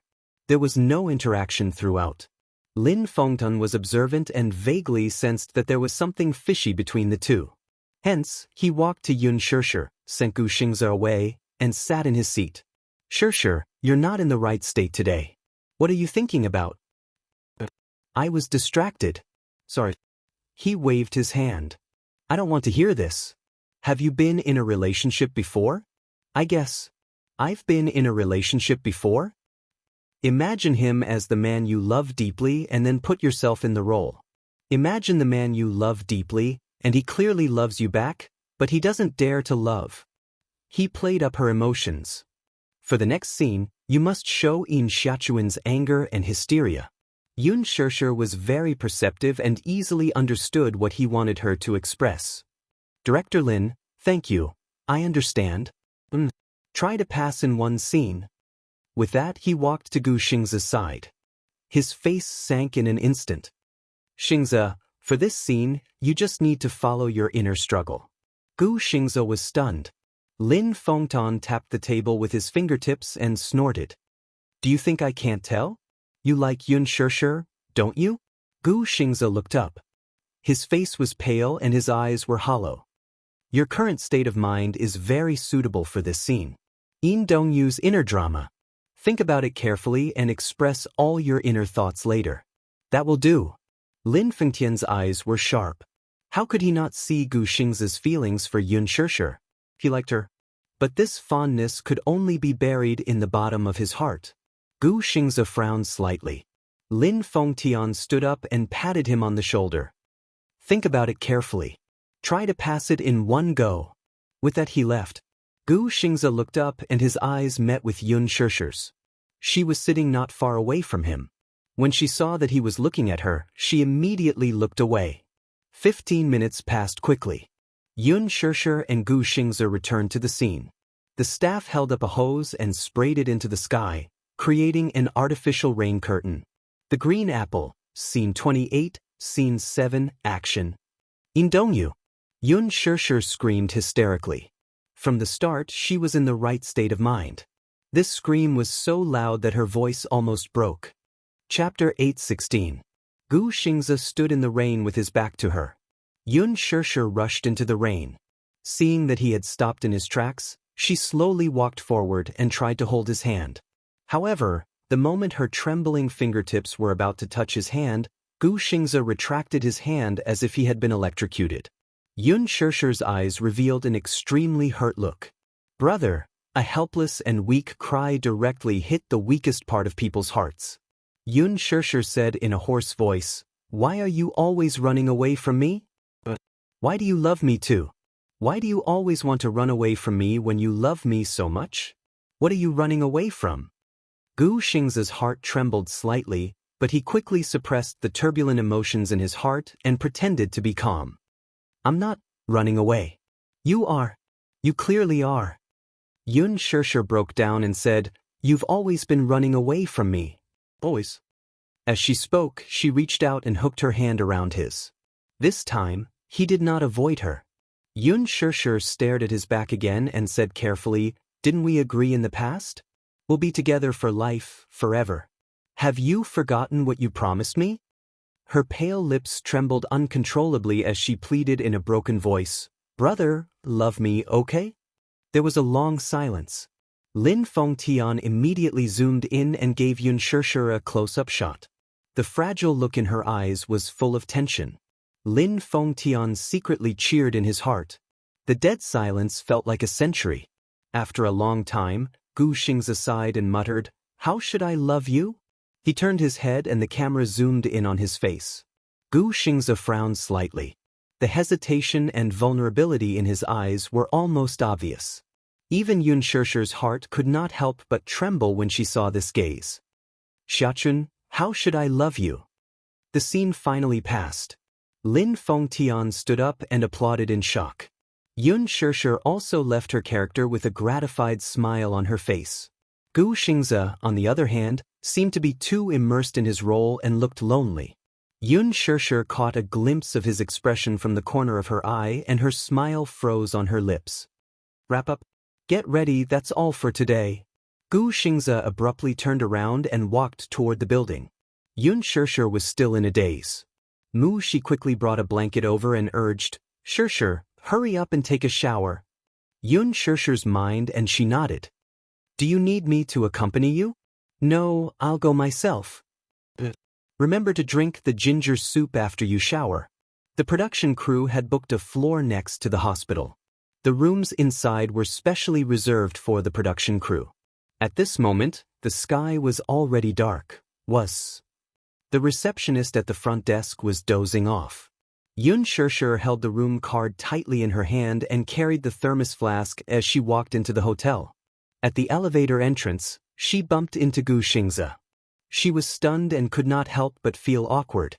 During the scene in the rain earlier, she was completely drenched. Gu Xingze, on the other hand, had been holding an umbrella the whole time and only got a little wet. "You have to remember to take a shower too. Otherwise, I'm afraid you'll catch a cold." He responded lightly, but his gaze was fixed on the elevator door. The elevator kept jumping up and down. Ding dong. It was a text message notification. Chapter 8:17. The elevator door opened and Gu Xingze walked in. Yun Shirshir had also finished replying to the text message and followed him into the elevator. However, when she stepped into the elevator, she felt a violent tremor under her feet. The lights in the elevator suddenly flickered a few times, and the elevator suddenly lost control and fell. At this moment, Yun Shirshir was already halfway into the elevator. Just as the elevator was about to lose control and fall and she was about to be caught, Gu Xingze quickly grabbed her arm and pulled her into the elevator. Yun Shirshir lost her balance and fell into his arms. Bang! Her phone fell to the ground. The two of them fell to the ground together because of the tremor in the elevator. Then they felt a strange centrifugal force and the elevator continued to fall. Bang! It was as if it had fallen to the bottom. After a short moment of suffocation, there was a loud clang. The entire floor of the elevator seemed to have collided violently, and it was so loud that their ears were buzzing. Gu Xingze subconsciously hugged Yun Shirshir tightly in his arms. At that moment, he felt as if his bones were about to break from the impact of his back hitting the ground. Then the entire elevator shook and the lights flickered. Everything returned to silence. At this moment, the elevator door slowly closed. Yun Shirshir could not react in time. She did not realize what had happened at all. When everything quieted down, she looked around and saw that the elevator's floor display was black. In the elevator shaft, there was the sound of a rope being sawed. In the quiet and narrow space, these cold sounds only made one feel uneasy and anxious. The elevator malfunctioned? That was her first reaction. She turned to look at Gu Xingze but saw that his face was pale and he seemed to have a lingering fear. Clearly, he was still in shock from the accident that had happened earlier. Just imagine, if he had not acted fast enough, he might have only been able to watch Yun Shirshir get caught in the elevator. As for the consequences, he did not even dare to think about it. Yun Shirshir also carefully recalled that when she stepped into the elevator just now, she felt that the elevator suddenly fell. Gu Xingze grabbed her and dragged her into the elevator. Thinking about it carefully, Yun Shirshir felt a chill run up her spine. If Gu Xingze had not reacted quickly enough, or if he had chosen to push her out instead of pulling her in, she would have been in deep trouble. Because of the situation just now, it was too late for him to push her out. She was almost caught in the elevator. The fear in her heart seemed to want to swallow her whole. She had just brushed shoulders with the god of death. Xingze. Yun Shirshir's heartbeat quickened and her palms were full of cold sweat. However, she still calmed down immediately and said gratefully, "Thank you." Gu Xingze closed his eyes and quickly calmed himself down. He stood up slowly and pressed the button for the floor. The lights on the floor were no longer on. The lights above his head flickered and the exhaust fan was still running. He turned around and looked at Yun Shirshir. His thin lips moved slightly. "Shirshir, don't be nervous. I'm here." Yun Shirshir responded with an "zu" and felt strangely calm. She did not feel so nervous anymore. Chapter 8:18. Gu Xingze felt a headache coming on. How did this happen? He had been in the industry for so many years and had often flown around the world. He had also encountered hotel elevator malfunctions, but it had never happened to him. However, until he experienced it himself, he could feel the uneasiness and panic of being trapped in an elevator. He reached out and pressed the emergency bell. However, after pressing it for a long time, no one responded. What's going on? Gu Xingze looked puzzled. Is it malfunctioning? Yun Shirshir also stood up and tried pressing the floor button, but the lights did not turn on at all. She pressed the emergency bell again. The bell rang, but no one responded. What's going on? Why is the emergency bell not working? Malfunctioning? It doesn't seem like it. Strange, there should be people on duty in the elevator management room 24 hours a day, Yun Shirshir said gloomily. How can this hotel be like this? The security measures are terrible. This hotel is a small one. Many hotels are like this, Gu Xingze said. Yun Shirshir asked, have you encountered this before? Yes, I have. I saw it on the news. Oh, I saw it on the news too. Didn't a university elevator malfunction before? A student got stuck in the elevator and died, Yun Shirshir said. Gu Xingze said, I saw that report too. I didn't expect this to happen to me. It was so dangerous just now. Yun Shirshir saw the phone that had fallen and quickly picked it up. The phone had been turned off. She quickly turned it on and wanted to use the phone to call for help. Gu Xingze saw her actions and said, it's no use. The phone signal in the elevator is blocked. There is no mobile network coverage. Moreover, we are in the basement now. Sure enough. Yun Shirshir turned on the phone, but there was no signal. She could not make the call. What should we do? There is no signal at all. There was no network and no signal. There was no way to communicate with the outside world. She suddenly panicked and fell into a deep helplessness. No one responded to the call for help, and there was no signal on their cell phones. They were like people who had gotten lost in the wilderness, isolated and helpless. Gu Xingze's brows furrowed slightly as he tirelessly pressed the button for help over and over again. However, perhaps due to the elevator's lack of maintenance or some other reason, no one responded for a long time. Could it be that someone in the security room was dozing off? In the end, he secretly left his post and went to play. Half an hour later, there was still no response. Frustrated, he punched the elevator door and finally gave up. Yun Shirshir sighed. Are we on the 3rd floor of the basement? Yes. She asked again, will the elevator resume braking? I won't. Gu Xingze turned around and said, there's an emergency device in the elevator. It's malfunctioning and has stopped the brakes. So now, we can only wait for the maintenance staff to arrive? He pondered for a moment and slowly said, yes, that's the only way. Yun Shirshir suddenly lost all her strength and felt a little desperate. Then when will they find out that someone is trapped in the elevator? Gu Xingze looked at her and suddenly walked to her side. He picked up a blanket that had fallen on the ground and covered her body. Don't be afraid.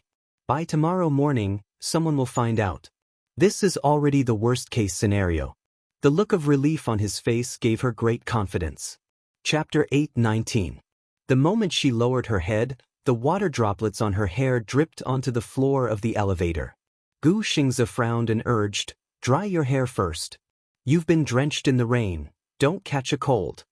Seeing that she was drenched, he recalled that she had been in the rain for a long time. Because he was not in the right state, she had been drenched for a full 3 hours. He pursed his lips and could not help but blame himself and worry. Are you cold? A little. Yun Shirshir curled her lips in embarrassment. Seeing the unconcealable worry in his eyes, she suddenly burst into laughter. Gu Xingze did not know whether to laugh or cry when he saw her laugh. What are you laughing at? You're finally not so cold. Yun Shirshir said truthfully. If not for the elevator malfunction, she did not know how long Gu Xingze would continue to be cold to her. Gu Xingze was stunned for a moment before he laughed helplessly. He picked up a corner of the blanket and wiped her wet hair. Suddenly, he parted his thin lips. I'm sorry. Yun Shirshir remained silent. She lowered her head and unlocked her phone. She turned on the music and played a single from Gu Xingze's album that had just been released. The sound of the music dispelled the uneasy atmosphere in the elevator caused by the dead silence. Gu Xingze also sat down and leaned close to her. It seemed that this way he could transmit his warmth to her. After the production team packed up the props, many staff members left. More than 2 hours had passed, but Yun Shirshir was still nowhere to be seen. She raised her hand to look at the time. It was already midnight. Why was she not here yet? She dialed Yun Shirshir's number, but the robotic female voice said that the call could not be reached at the moment. She rushed to the hotel, only to see the person at the front desk dozing off. Hence, she walked to the elevator and pressed the up button, but the other elevator did not respond. It was a black screen. The elevator is broken? She muttered gloomily. What kind of lousy hotel is this? This hotel wasn't a 5-star hotel. Although it wasn't considered high class, it was close to the filming location. Other than a 4-star hotel nearby, the other hotels were even more dilapidated. Only this one was slightly more proper. Lin Fengtian considered the issue of funds and booked the 2nd and 10th floors of the hotel. Among them, the rooms on the 2nd floor were arranged for the staff, and the 2 rooms on the 10th floor were arranged for the main actors. Of course, the main lead would not stay in a hotel. It was just for convenience when filming ran late. Moreover, artists like Yang Mi and Gu Xingze usually had nanny vans to accompany them. Most of the time, this room was only used for them to rest. To be honest, this hotel was really run down. The receptionist did not have any work ethics at all. She dozed off during working hours. One of the elevators was broken, but no one came to fix it. Perhaps it was too late. The maintenance staff had already gotten off work. She did not think much of it. She went up to the 10th floor and rushed to her room. Just as she opened the door, she was greeted by a dark room. It was as if no one had been there at all. She was stunned for a moment before she mustered up her courage to knock on Gu Xingze's door, but no one responded. There was no one there either. When she returned to the 1st floor, she passed by the front desk and wanted to ask the staff at the front desk if they had seen Yun Shishir. When she walked over, she saw that one of the staff on the night shift was dozing off. Forget it. It's pointless to ask. They're all dozing off. What else can they see? Chapter 8:20. I'll expose this hotel's service on the internet. She did not suspect that the elevator had malfunctioned, nor did she expect that the person she was looking for was trapped in the elevator. It was not that she was careless or careless, but how would an ordinary person think of this? After all, under normal circumstances, elevator malfunctions would only happen on the news. Hence, she did not think too much about it. She walked out of the hotel and dialed Yun Shishir's number again, but it still could not get through. She dialed several times, but all she heard was the mechanical female voice repeating the prompts. She wanted to dial Gu Xingze's number, but then she realized that she did not have Gu Xingze's number. What's going on? She rubbed her hair in frustration. Where did these two go? Why were they both uncontactable?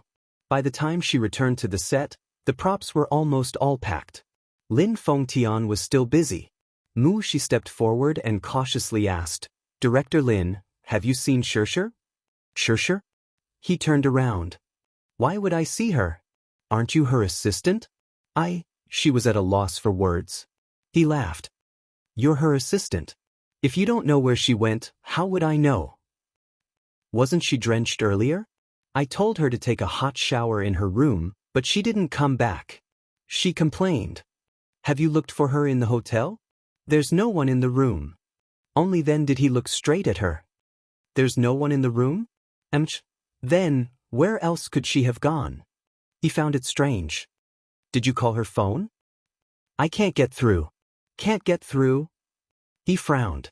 She was so nervous that her face turned red. "I called her a few times, but I couldn't get through. I don't know what's going on."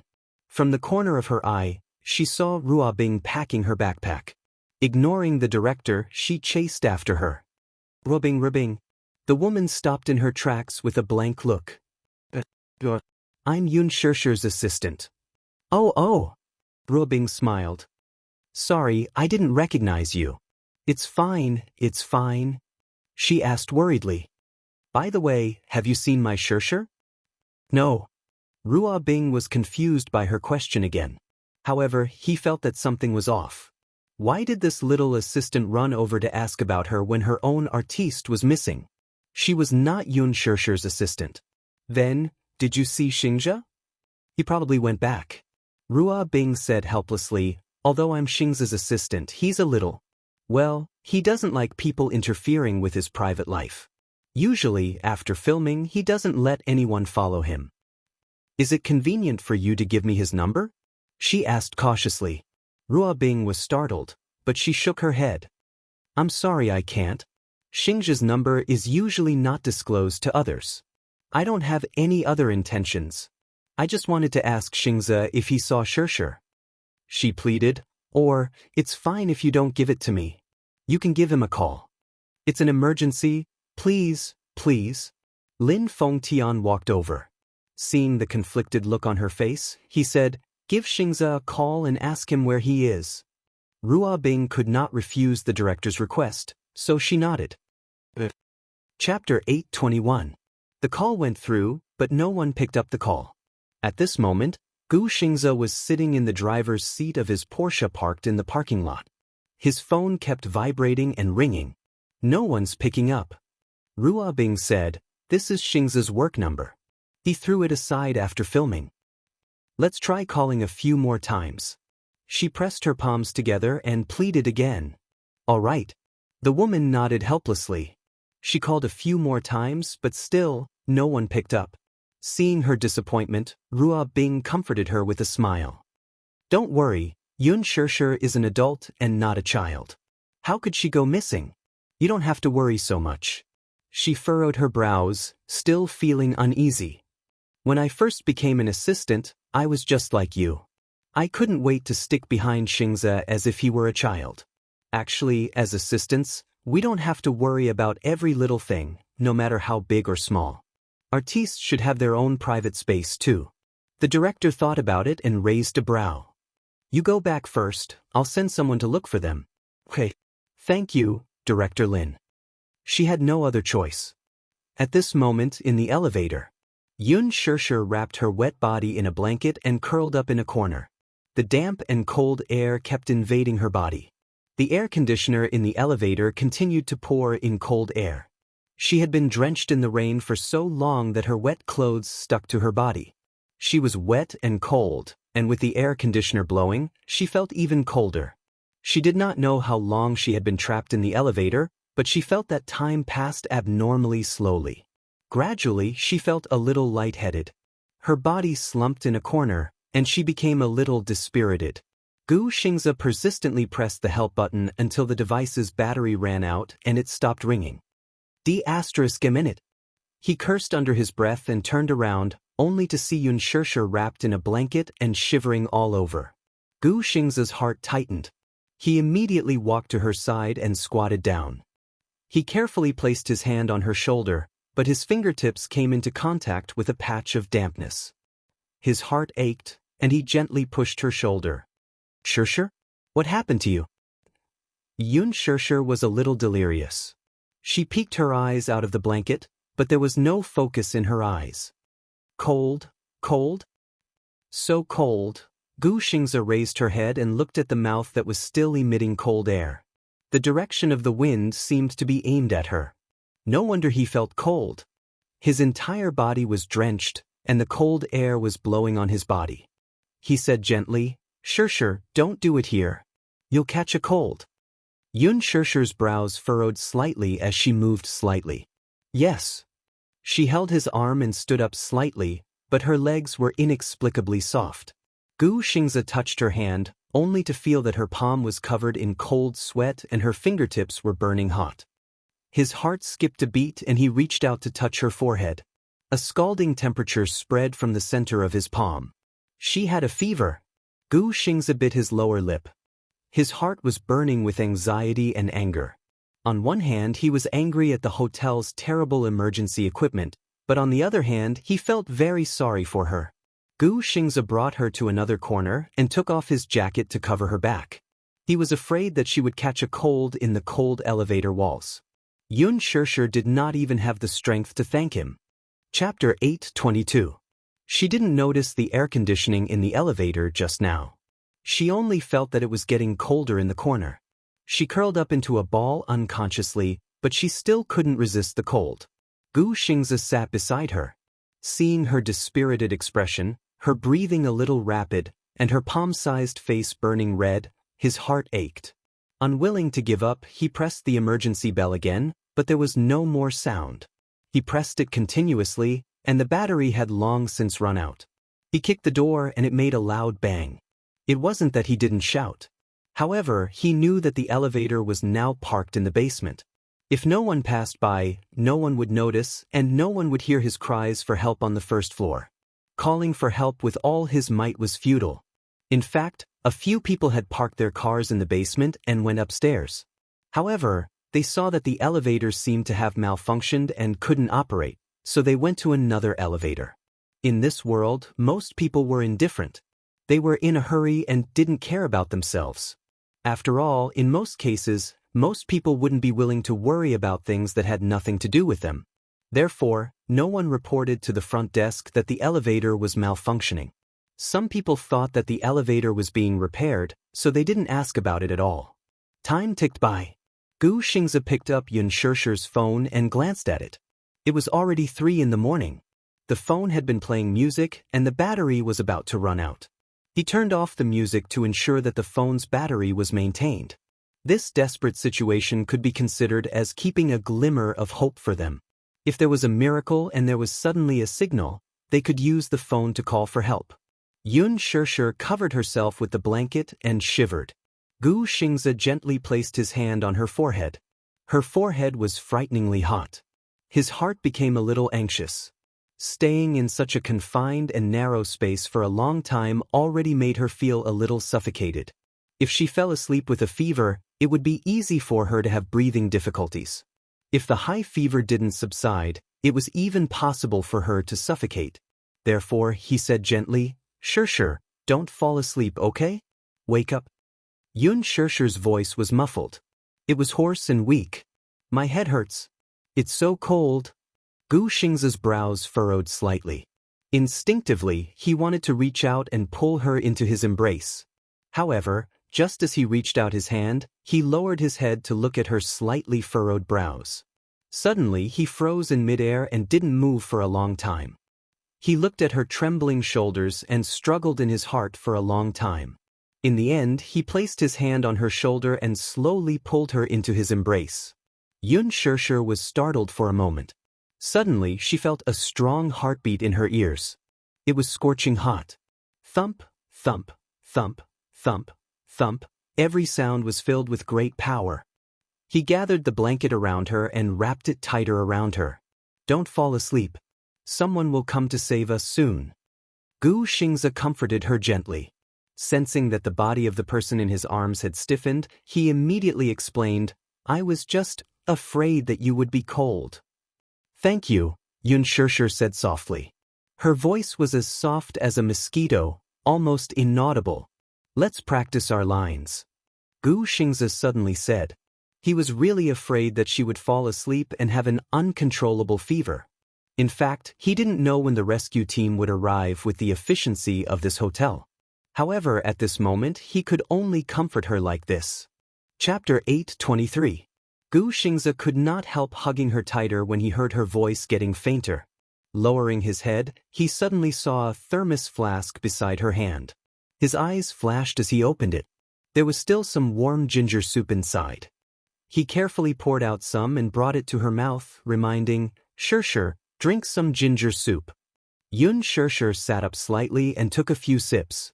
After drinking a few mouthfuls of the warm ginger soup, her body seemed to be filled with a faint amount of heat.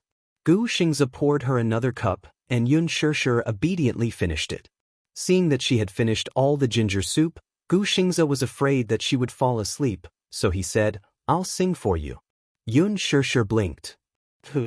Gu Xingze's lips curled into a smile as he spoke in a hoarse voice, "A long, long time ago, you had me, and I had you. A long, long time ago, you left me to soar in the distant sky." She returned home. After washing up, she lay in bed, but she still could not sleep well. Even after returning home, she still tirelessly dialed Yun Shishir's number over and over again, but she still could not get through to her. Although Lin Fengtian and Rua Bing repeatedly comforted her, she still felt uneasy. Perhaps it was a person's sixth sense. Moreover, although she had not been by Yun Shishir's side for long, she understood her character. Whether she was coming home or not, she would at least let her know. Yun Shishir was very polite and treated everyone around her with utmost respect. She would not let her worry, unless it was something out of her control. She tossed and turned in bed as her thoughts ran wild. Suddenly, she sat up in frustration, and the phone beside her pillow rang. In the dark and quiet, the phone's ringing gave her a fright. She was startled at first and then quickly picked up the phone, thinking that it was Yun Shirshir calling. However, the string of unfamiliar numbers displayed on the screen made her heart turn cold. She sighed and picked up the call, asking weakly, "Hello? Hello, are you Yun Shirshir's assistant?" A child's childish voice came from the other end of the phone. It was quiet, but there was a hint of anxiety. He was as steady as an adult. If it wasn't for that immature voice, she wouldn't even be able to tell that it was a child's tone. She was stunned and subconsciously answered, "Yes." On the other end, Yun Tianyu was sitting on the sofa with a business card in his hand. His expression was solemn. "Yun Shirshir is my mommy. She hasn't come back yet, and I can't get through to her phone. I want to ask, do you know where she is?" She was stunned. She immediately reacted, thinking that it was a child's prank. Child? Shirshir had a child? What kind of joke was this? Shirshir was only 24 years old, and she already had a child? She obviously didn't believe him. However, is my mommy still filming with the crew? It was time to go home. She sent me a message earlier, but I haven't heard from her since. I can't get through to her phone too. I'm very worried. Sorry to disturb you. Yu's tone was polite and courteous, but more than that, it was calm and smooth, which was rare for a child. Chapter 8:24. Yun Tianyu caught a clue. You said that she disappeared without a trace after the shoot? She nodded repeatedly. Yu looked at his watch. It was already past 5 in the morning. What time was it? I can't remember either. At this time, Yu was unexpectedly calm. Think about it carefully. She carefully recalled and said, "It should be around 10. I really can't remember the exact time. I didn't pay attention to the time at that time." He hurriedly checked the last message sent by Yun Shirshir. It was 10:12 a.m. The time matched. On the other side, she cautiously asked, "Little friend, is Yun Shirshir your mommy?" "Yes," he replied abruptly. "Where are you now? Is it convenient for you to pick me up?" She looked out the window. It was already late at night. She was a little worried and doubtful of this child, so she said, "Why don't we call the police first?" "Auntie, the police only filed a case after losing contact with her for 48 hours. Although we can still call the police now, it's already so late. How efficient do you think the police will be?" Yu seriously reminded her. She was stunned by his calm analysis. His rationality had completely overturned her worldview. How old was this child? Judging from his voice, he was no more than 6 or 7 years old. Were children nowadays so smart? He even knew the conditions for the police to file a case? "Auntie, I'm very worried about my mommy, but I'm the only one at home now. It's inconvenient for me to go out, so I can only trouble you." "Okay, then your house is Xiangdi Walk. I'll wait for you at the entrance." She hung up the phone, changed her clothes, and left with her car keys. Her apartment was only a 10-minute drive away from Xiangdi Walk. Soon, she arrived at the entrance of Xiangdi Walk. She sat in the car and was curiously looking at the entrance when a light knock came from the car door. The sudden movement startled her.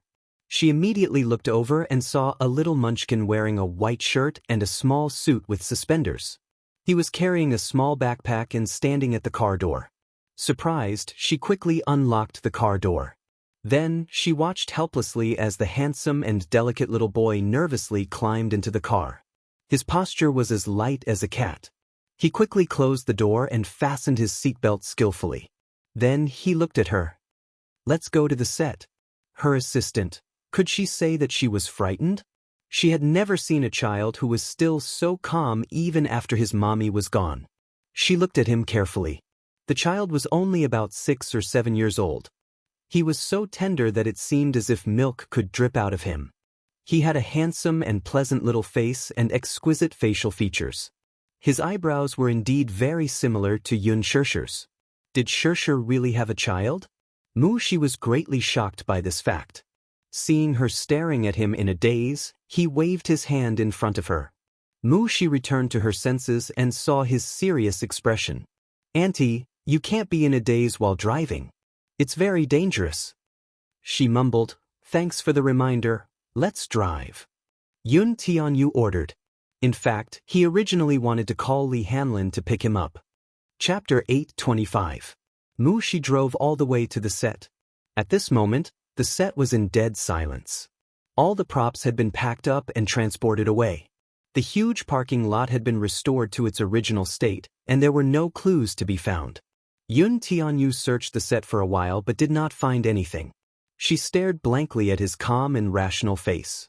She could not tell that he was only 6 or 7 years old. Were children nowadays so precocious? Yoon Tian-yu walked up to her and asked, Mommy sent me a message before I lost contact with her. It was around 10 p.m. Where did she go at that time? She was drenched, so I let her take a shower in the hotel.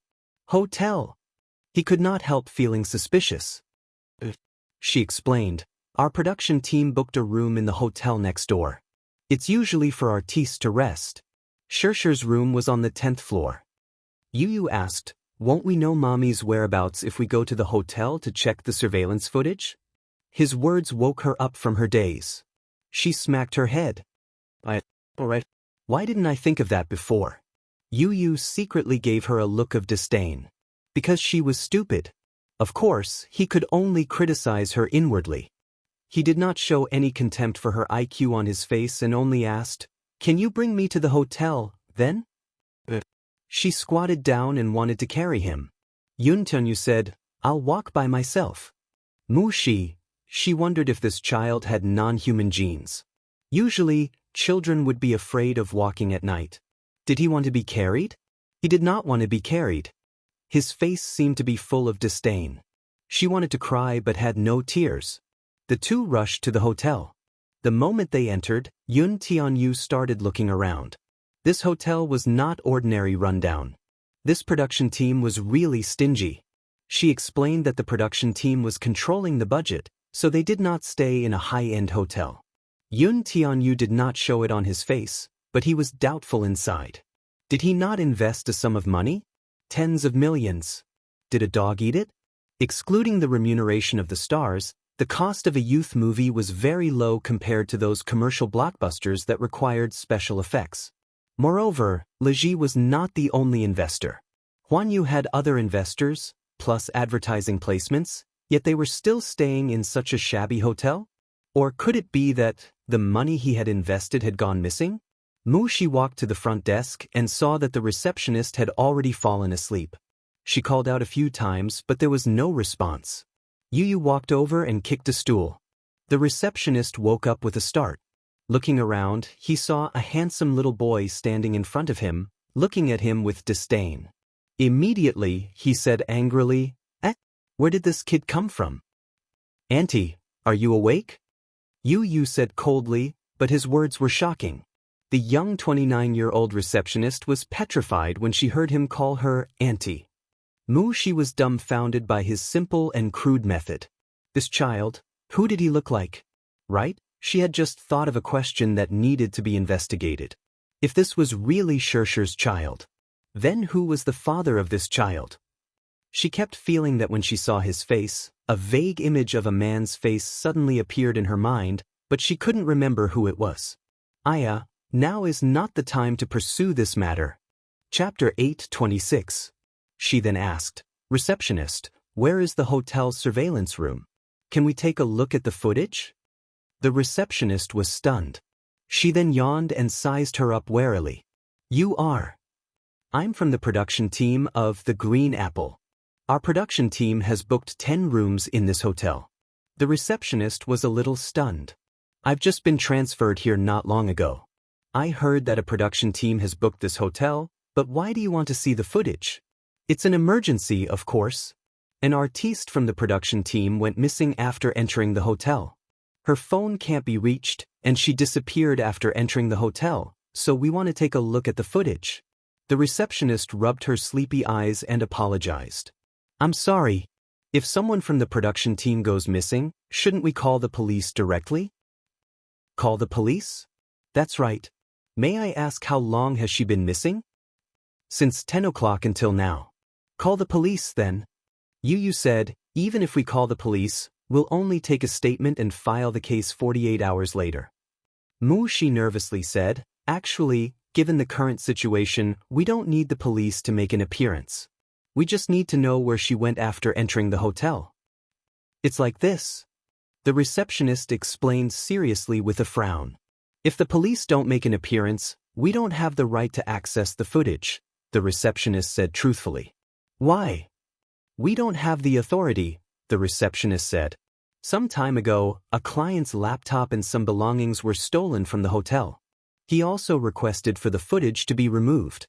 In the end, the police had to intervene to get the footage. Yu furrowed his brows. This hotel's service attitude was really worrisome. Mu Shi had already gone to the side to call the police. In the end, the police replied that there were not many officers on night duty at the police station. 2 of them were taking statements and could not respond to the call in time. They also said that if the person was missing, it was recommended to call the police 12 hours later or wait until after 8 a.m. for the police to send someone to understand the situation. After hanging up the call, Yu asked about the situation, and she told him the truth. What should we do? She asked anxiously, subconsciously asking for his opinion.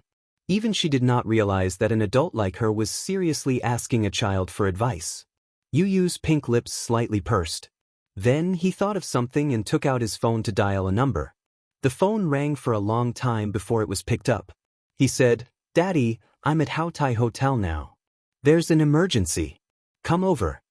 Mu Shi stared dumbfoundedly at him as he calmly hung up the phone. Her mind was in a mess. She could see the anxiety and nervousness in the child's eyes. Even though he was anxious, the calmness he showed was admirable. 10 minutes later, a sports car stopped at the entrance of the hotel. When the slender and handsome man appeared at the entrance, she was stunned. Only then did she realize why this child's appearance was so familiar. Mu Shi's lips twitched as she sized up the father-son pair in a daze.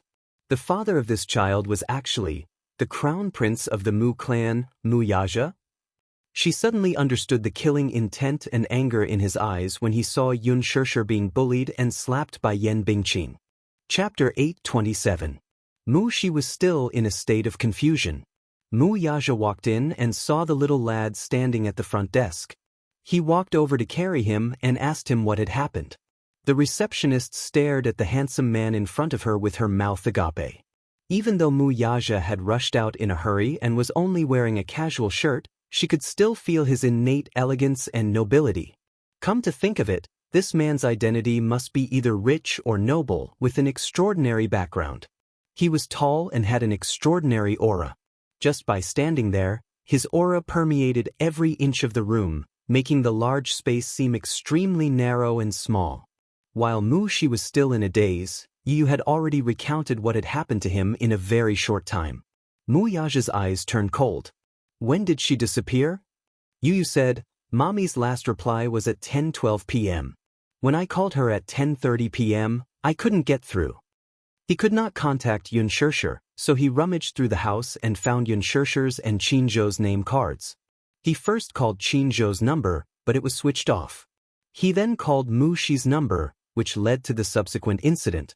Yu continued, Now, I mainly want to see the hotel's CCTV, but the receptionist said that only the police have the authority to access the CCTV. Mu Yaja's cold gaze landed on the receptionist. The receptionist trembled under his glare and hurriedly explained, Sir, this is the hotel's rule. I really can't make the decision. If you're not the police, you can't access the CCTV. Have you called the police? Yes, but the police said that they will only arrive in the morning. Mu Yaja narrowed his eyes and carried Yu to a corner. He made a call and gave a few brief instructions. She did not know what he said, but soon, 3 police cars arrived in a hurry. What happened next left her dumbfounded. 4 to 5 men in police uniforms alighted. It was the police chief, Chen Wei, who had hurriedly led a team here. When he walked through the door, he saw a tall man standing in the hall. He immediately bowed and walked forward with a flattering and respectful smile on his face. It was worlds apart from Mu Shi's impression of a policeman who did not like to smile. Chen Wei walked up to Mu Yaja and bowed slightly, saying in an extremely respectful tone, Hello, Su Mu. Hello. I didn't know it was you, so I've neglected you. Please don't take it to heart. Mu Yaja remained expressionless and did not speak. Son. Is. Mu Yaja did not fall for his trick, though. His voice was so cold that it made one's scalp tingle. I think we can skip the pleasantries. Business is more important, isn't it?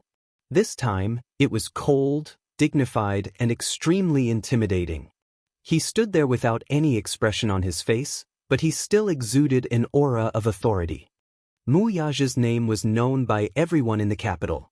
It was just that very few people had the honor of seeing his face in person. This was Qin Wei's first time seeing him. Previously, he had only heard of his name. Now that he saw him in person, he was greatly shocked. Tall, handsome, and dignified, just like the rumors said, he was a dragon among men. Chapter 8:28. Mu Yaja said, I want to take a look at this hotel's CCTV, but the hotel said that they don't have the authority to do so without the involvement of the police. Chen Wei nodded repeatedly. Sir, you want to take a look at the CCTV, right? Leave it to me, I'll arrange it right away.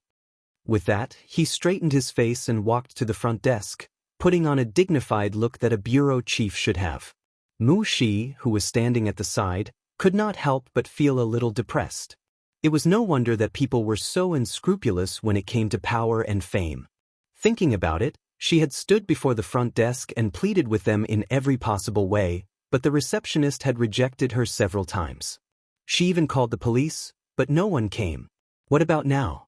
To put it bluntly, it was just that she did not have enough face. At this time, the receptionist had already called the lobby manager on duty and invited him over. With the bureau chief here, the rest of the matter was naturally much easier to handle. The CCTV room was on the second floor, so a group of people crowded around Mu Yaja as they walked to the elevator. When they passed by the elevator, the receptionist saw that there was no response from one of the elevators and muttered, Is this elevator broken? Broken? Why is it broken? The lobby manager's face turned ugly. He immediately went forward to test it, and it was indeed broken. Get someone to fix it this morning. Yu frowned and suddenly asked, Could it be that Mommy is trapped in the elevator? Mu Shi was startled and was stunned. That seemed to be a possibility. Think about it. Mommy's phone can't be reached no matter what. Usually, there's no signal only in the elevator. Yu calmly analyzed the situation. At the side, the lobby manager's face turned ugly. How is that possible? If someone is trapped in the elevator, there are people on duty 24 hours a day in the CCTV room. They'll definitely discover it immediately. Maybe the person on duty in the CCTV room is dozing off like the receptionist. Yu retorted. The receptionist blushed. The lobby manager glared at her fiercely but still tried to salvage the situation. That can't be. Let's go to the CCTV room to take a look, we'll know. However, when the group reached the CCTV room's entrance, they saw 4 security guards playing cards in a corner with glowing faces. Rather than calling it a game of cards, it was more appropriate to call it gambling. The lobby manager was furious and scolded, It's working hours now. What are you all doing? The 4 of them were shocked. When they turned around, they saw the imposing and magnificent group. They stood up trembling with fear and awkwardly tried to smooth things over. The lobby manager still wanted to reprimand him, but Mu Yaja glanced at him. Chen Wei immediately understood and hurriedly said, Don't waste time. Finding the person is more important. To the computer room. The computer room was very small and filled with machines. Hence, with Chen Wei and Mu Shi following behind, Mu Yaja carried Yu in. As soon as she walked in, Yu glanced at the screens and suddenly turned pale with fright. She pointed at one of the screens and said, It's Mommy.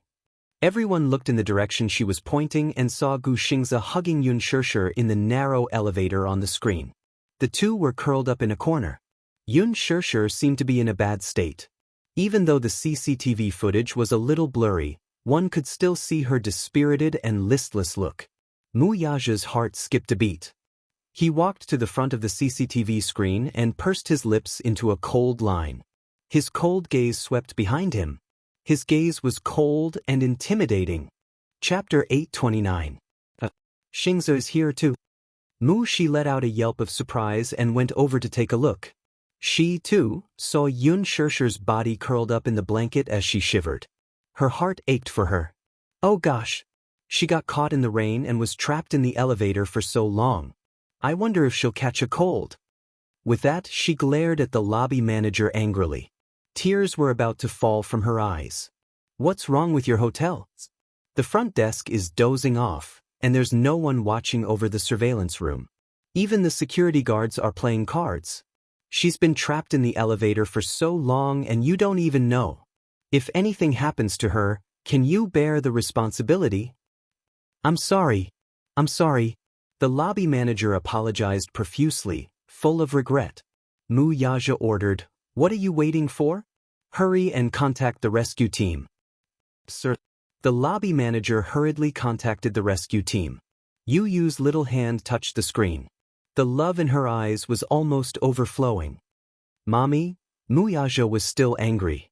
He stood in front of the surveillance screen and watched Gu Xingze hugging Yun Shersher tightly. His eyes suddenly narrowed dangerously.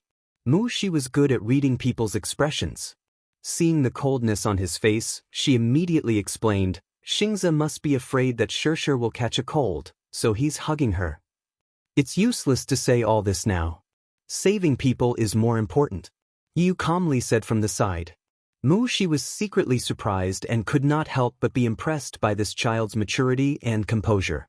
By the time the rescue team and the fire department arrived, it was already dawn. The ambulance also hurried over. However, it was unknown who leaked the news, but the media caught wind of it. When they heard that Gu Xingze and Yun Shersher were trapped in the elevator, they all squatted at the hotel's entrance to create headlines. Chen Wei immediately called for the police to prevent these reporters from interfering with the rescue. The maintenance staff of the elevator began to investigate the location of the elevator. The conclusion was that the elevator did not stop at the flat floor, but at the bottom.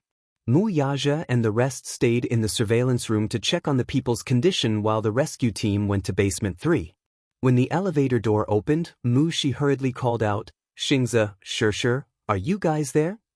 Inside the elevator, Gu Xingze heard Mu Shi's call and immediately responded, here. Yun Shersher, on the other hand, had a high fever and was unconscious. She did not have any reaction. We're already thinking of a way to get you out. Xingze, Shersher, how are you? Gu Xingze quickly replied, I'm fine, but Shersher has a high fever. Hurry!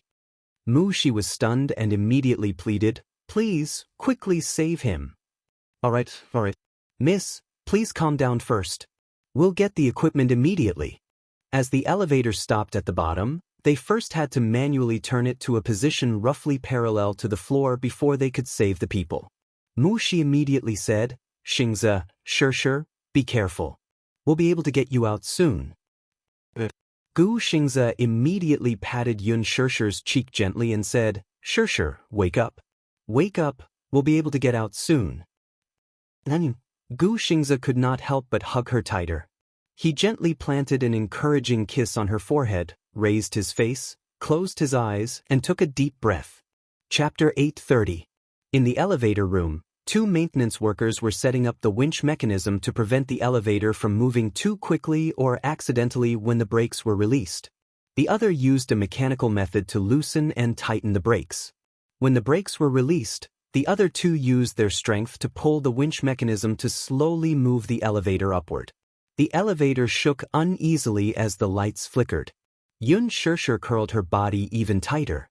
The excessive shaking made her headache worse and made her dizzy. Every time there was a violent shaking, there would be a dead silence. Then there would be another tremor. In the control room, Yu was also looking at the scene on the screen anxiously. He suddenly raised his head and said to Mu Yaja, Daddy, let's go to basement 3. HM? Mommy doesn't seem to be feeling well. I'm worried. Mu Yaja carried Yun Tianyu to basement 3. However, when they arrived, they did not see the medical team. Yu asked, and Mu Shi immediately said, I'll go take a look. Not long after, she hurried back and said, the entrance is surrounded by reporters.